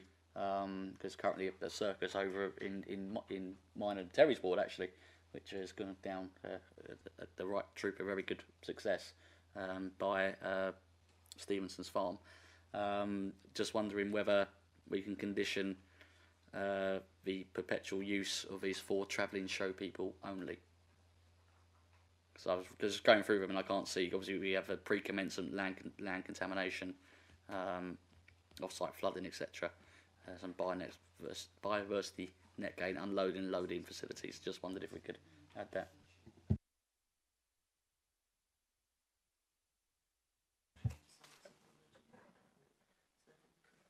I may be able to help here, which is it's in the description of development. So the description of development itself confines this to a use for travelling show people's plots. So it would be redundant to include it in the conditions because the description of development itself is you can only do this thing. It's a bit like the equivalent of saying, you know, the description of development saying this building is for a hospital. In that situation, you can't then change the use from a hospital to something else without a new application to amend the description of development. So that will have the effect of a condition, essentially. It's sort of at a higher level than the condition, and the condition would therefore be redundant. I don't know if there's anything else you want to come in on that, but that's... You happy with that, Alex? Yeah? Yes, thank you. Okay. Anybody else? No? No? Alex? No? No? Okay. Thank you, Chair. There's just one other thing that I want to draw the committee's attention to, which is this obviously is an application interlinked with the first application, which there's now been a resolution to grant consent on. I just want to draw the committee's attention to the principle that previous planning decisions of this committee and other committees are relevant to future decisions, and there's a principle in planning law called consistency. And so where cases are closely related, you need to take into account whether there needs to be consistency or non-consistency in a case. I just draw that to your attention because it may be relevant to this application given the outcome of the first one. Obviously, you can, disagree between 2 decisions, but I just draw that principle to your attention.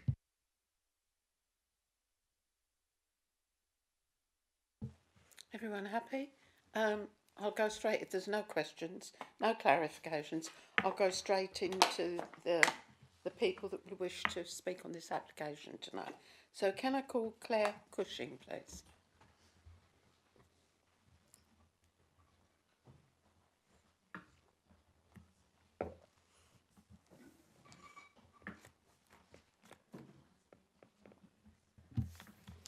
I object to the proposal because the site is on land designated as Green Belt, the purpose of which is to check the unrestricted sprawl of large built-up areas to assist in safeguarding the countryside from encroachment. The showperson site will increase noise, air and light pollution for residents. The extra traffic generated and the nature of the show people's trade will necessitate large polluting vehicles in an already over-polluted area. Even with the new roads, other roads around the area are not suitable for large trucks and machinery of the nature used by show people. The noise generated by maintaining machinery of this nature will detrimentally affect the lives of residents, as will the light from vehicles pulling in at any hour of the day or night if the show people have been travelling or have early starts, as is the nature of their business. Bowers Gifford is a semi-rural area with many narrow lanes, private roads and bungalows appropriate to a village and is not compatible with this kind of site. The nature of the show people's business, the appearance of the site would greatly detract from the character of the area. Basildon is already home to many from the travelling community. How will it be ensured that this area is only kept for show people and the area doesn't become just a further extension of the travelling settlements which are either side of the A127? Who will police this? Because in the experience of residents, we know that these sites can quickly expand, leaving the council with a very difficult and costly task of dealing with them and the residents suffering too. Most people would realise that fun fairs and fairgrounds are not as regular a sight as they once were. Show families and their business are suffering due to many factors. An article published in the Daily Mail this year about the plight of show people highlights the fact. The fairground fun fair business is in massive decline. One member of the show people quoted in the article said, "The fun fair business is dying, this is soul destroying. Why are we providing sites for businesses that don't seem to need them anymore? There are already sites nearby in North Ockenden and Upminster for show people in much more suitable areas which are less built up and not residential. Do we really need more? What will happen if the show people did leave the site? Will it become just another traveller camp? Why destroy Greenbelt land, a 102-year-old dairy farm, and the quality of life for residents for an industry in decline?" Thank you, Claire. Can I call Bernie Foster, please?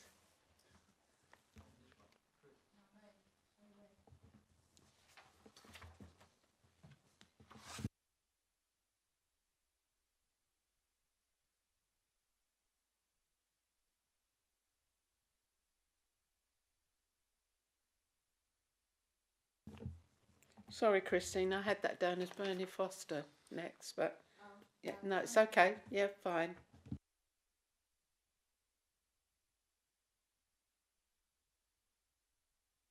Sorry. I'm sitting here wondering if I'm just wasting my time actually reading it out to you. But having said that, I will do it. Just in what's just happened. The Parish Council is not against the plans for the Travellers Show People site, but considers there is a better alternative which is believed to have come forward via Basildon Council's Call for Sites programme, and that doesn't undermine the purpose of the Greenbelt. This actually is at Bradfield Farm, further down the road near Fairglane. If granted, conditions should be placed to prevent a change of use in the future should the show people no longer wish to reside on the site.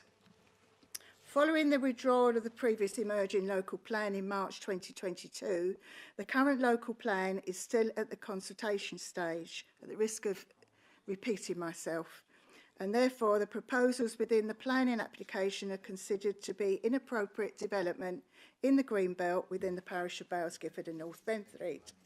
It is noted that the Environment Agency has raised concerns and has classified the site as highly vulnerable for habitation, as it is in the flood zone 3. This has also been identified by the Parish Council in their own surveys for the north of the parish, and also in surveys undertaken by Essex County Council. The Parish Council would concur with the comments by the aforementioned agencies. With the reassessment of Essex County Council removing road mitigation, together with the removal of the upgrade of the junction of the A127 and Pound Lane. The access to the site from the A127 onto Pound Lane over the narrow Harrow Bridge is totally unsuitable for heavy vehicles. Consideration to be given to a more appropriate alternative site for the Traveller Show people. And I've just repeated myself, apologise for that. A notice issued by Basildon Council stated on the 13th of June states that the site has potential, in the opinion of the authority, to affect the setting of the Grade 2 listed buildings farmhouse, Burnt Mills, Tiffin's farmhouse, Burnt Mills cottage at the junction with Burnt Mills Road and Horseshoe Cottage, etc., etc., all of which are part of the heritage of the parish. The statement made reinforces the argument that the proposed site is not suitable location for 3 Traveller Show people, and it should be located elsewhere where there is ample facility. Thank you, Christine. Can I call Tony Mullen, please?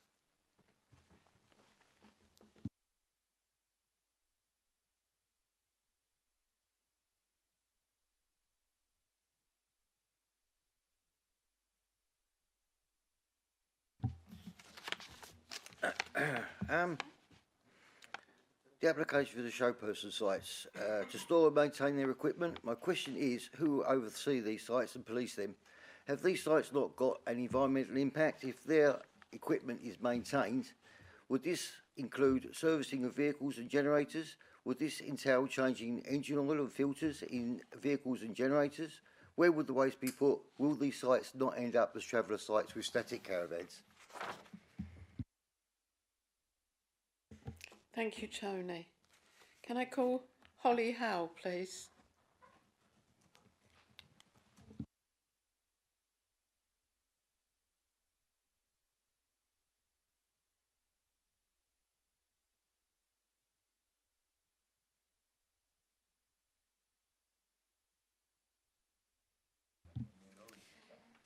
Chair and members of the committee, we support your officer's recommendation to approve this application for much needed travelling show persons plots. The travelling show people plots will provide high quality, purpose built facilities and storage that will meet an identified need within Basildon Borough. The travelling show people plots have been considered in the context of the wider employment proposals and will not come forward in isolation.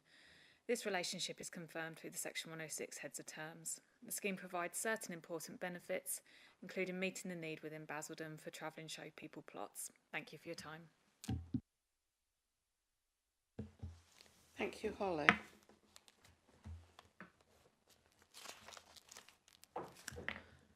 Have we any speakers on this application? No?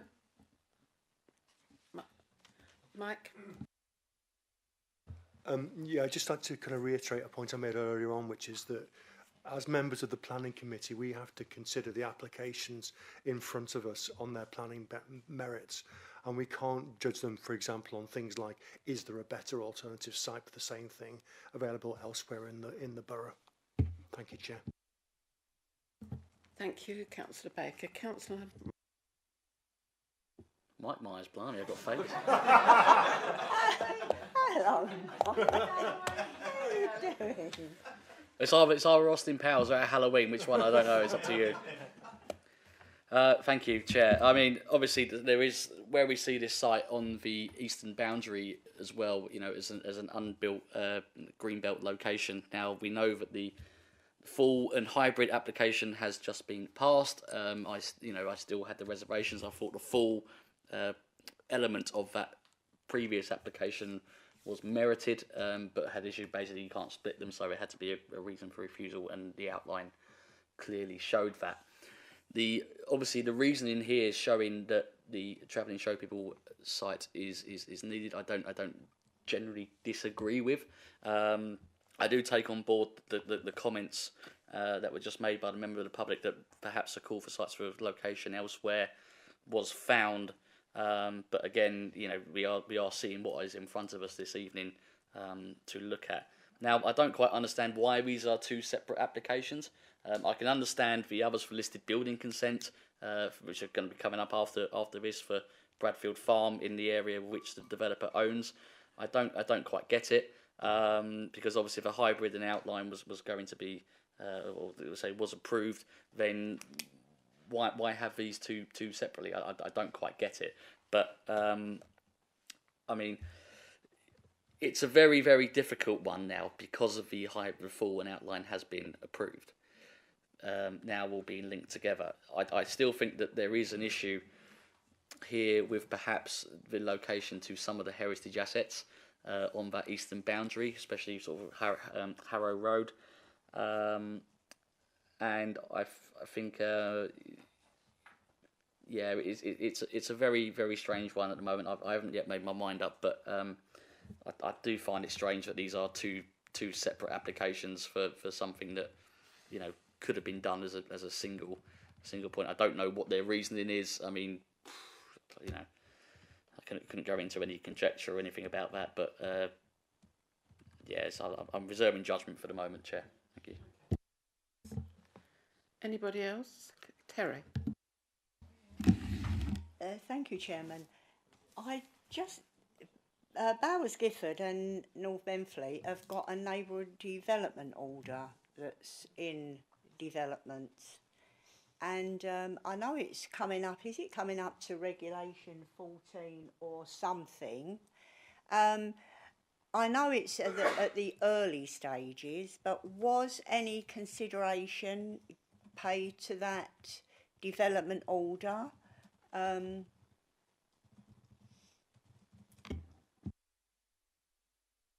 Christine.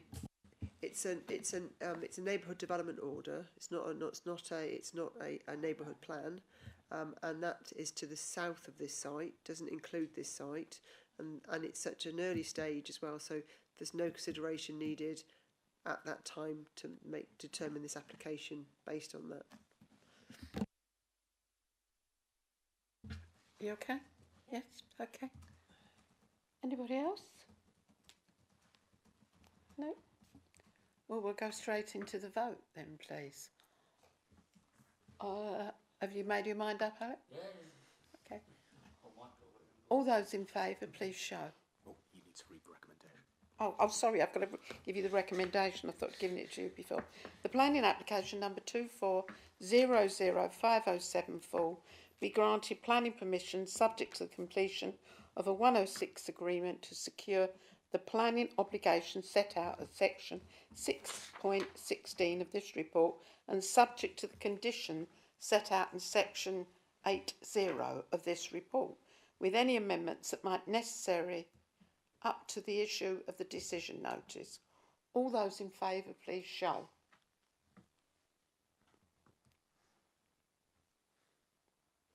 Any abstentions? Okay, I think it's carried. It's granted. Thank you.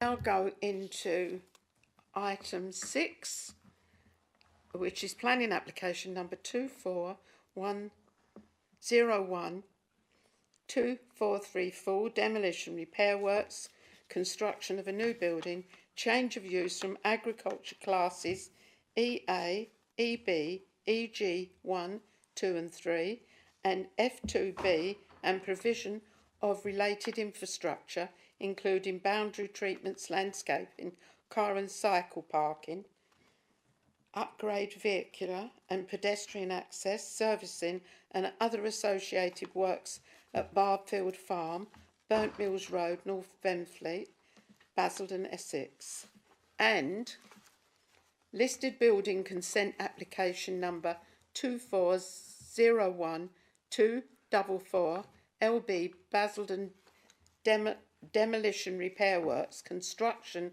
of new buildings, change of use from agriculture to classes EA, EB, EG 1, 2 and 3 and F2B, and provision of related infrastructure including boundary treatments, landscaping, car and cycle parking, upgraded vehicular and pedestrian access, servicing and other associated works at Bradfield Farm, Burnt Mills Road, North Benfleet, Basildon, Essex, SS129JX. And I think that is you as well, Thomas. Thank you. Thank you, Chair.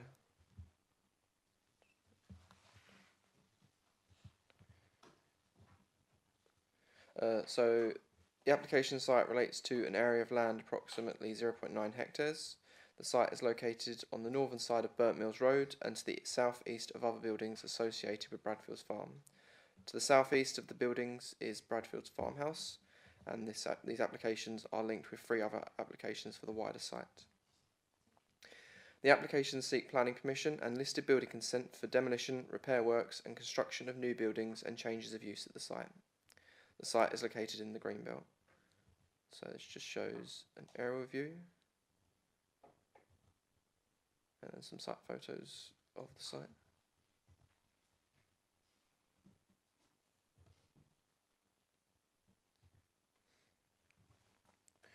And so this just shows a proposed site plan for the site.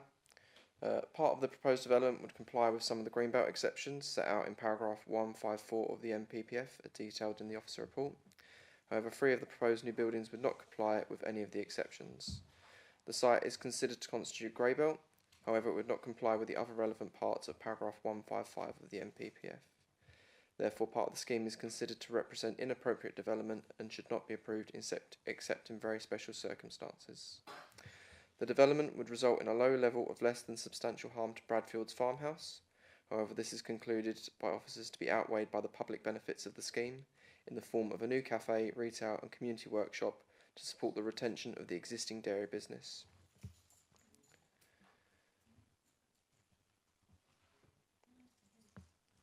So this just shows the proposals for the buildings. So this is the building 1, the main listed barn. This buildings 2, 3 and 4. Building 5. Building 6 and 8.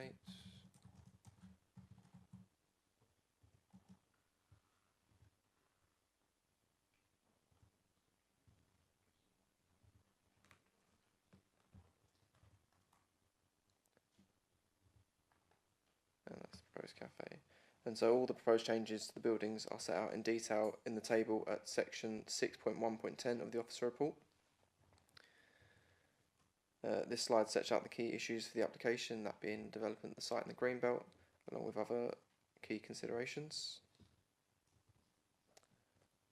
This slide sets out the section 106 header terms, which have been agreed. So once again, there's biodiversity net gain, and then monitoring fees for the relation to the section 106. And this just shows a CGI of what the proposed development would look like.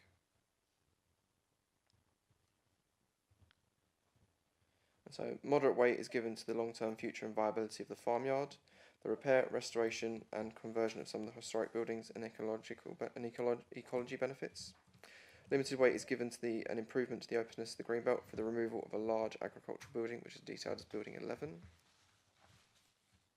In the opinion of officers, the harms identified are clearly outweighed by other considerations, so that very special circumstances exist. Having regard to the overall balance regarding the factors set out in the report, Greenbelt and heritage policies do not provide a strong reason for refusing development. In conclusion, application 24-01243 is recommended to members for approval, subject to the conditions identified at the end of the officer report on pages 267 to 289 of the agenda pack, along with the obligations set out in 6.15 of the report, and the application 24-01244-LBBAS for listed building consent is also recommended to members for approval, subject to the conditions identified at the end of the office report, and these are on pages 289 to 292, along with the obligations that are set out in section 6.15 in the report. Thank you. Thank you, Thomas. We're going to clarifications now. Any clarifications? No? None? I have some speakers on this. Can I call Tony Mullen, please? He's left. Pardon? He's gone. Oh, he's gone. Oh, he's gone. Okay. Can I call Holly Howe, please?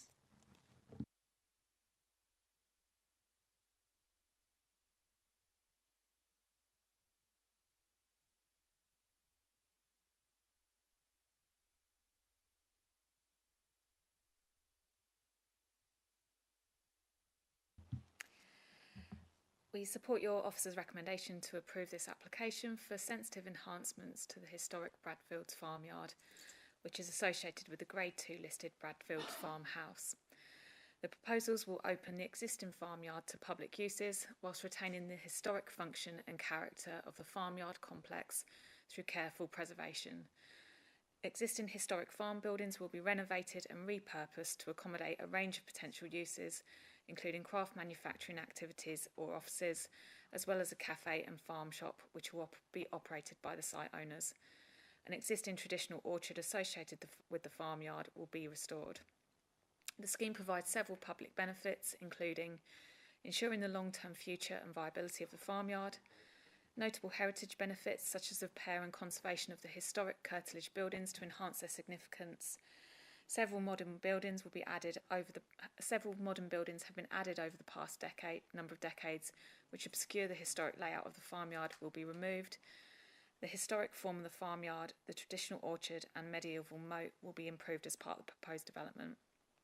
There are also ecological benefits, including the creation of high-quality habitats and the preservation and upkeep of a traditional orchard, which is recognised as a priority habitats for conservation within the UK. The proposals will achieve in excess of the statutory 10% biodiversity net gain requirement. We respectfully request that planning permission is granted in accordance with your officer's recommendation. Thank you for your time.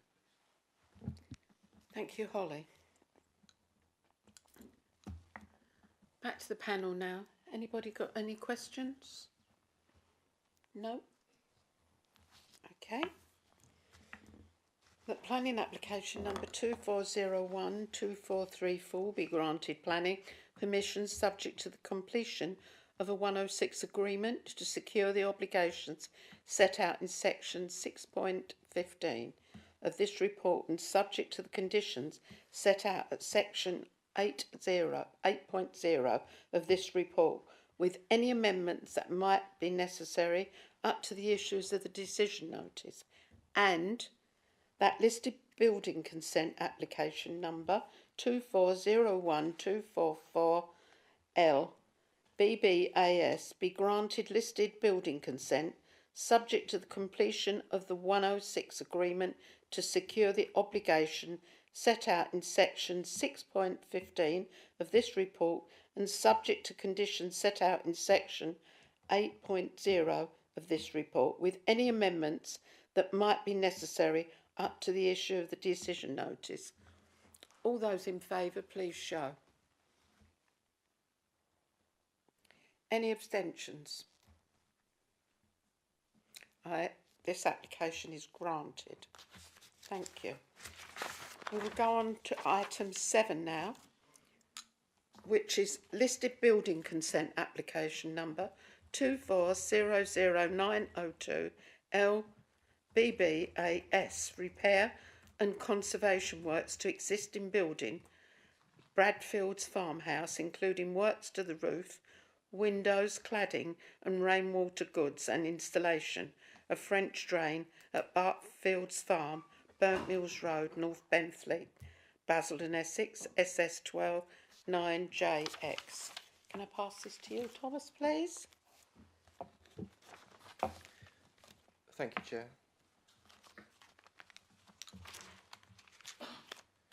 The application site relates to an area north of Burnt Mills Road and to the south-east of the associated Bradfield's Farm. This application is linked with 4 other applications at the wider site, as we've already heard. Bradfield's Farmhouse is a Grade 2 listed 2-storey timber-framed and weatherboarded detached dwelling. This application seeks listed building consent for repair and conservation works to the existing Grade 2 listed building, which includes works to the roof, windows, cladding and rainwater goods, along with installation of a French drain. Essex County Council Place Services have been consulted on the application and they have raised no objections. This is just an aerial view of where the farmhouse sits within the farm. and some existing site photos.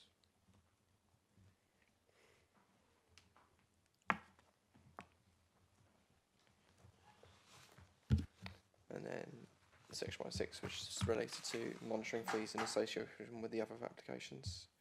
And therefore, in conclusion, the application is recommended to members for approval, subject to the conditions identified at the end of the officer report on page 304 of the agenda pack. Thank you. Right, I have two speakers. Obviously, Tony Mullen's not here, and the applicant is Holly Howe. Would you like to come forward, Holly?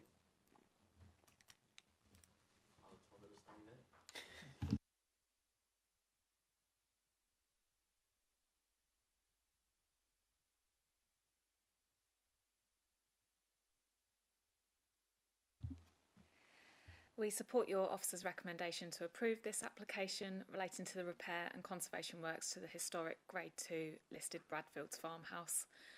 The proposed works will address ongoing deterioration of the historic structure, thus helping to secure the farmhouse's long-term preservation and enhance the asset's character and appearance. We trust that a positive resolution can be made which allows the consent to be granted. Thank you for your time. Thank you, Holly. Any questions, anybody? No?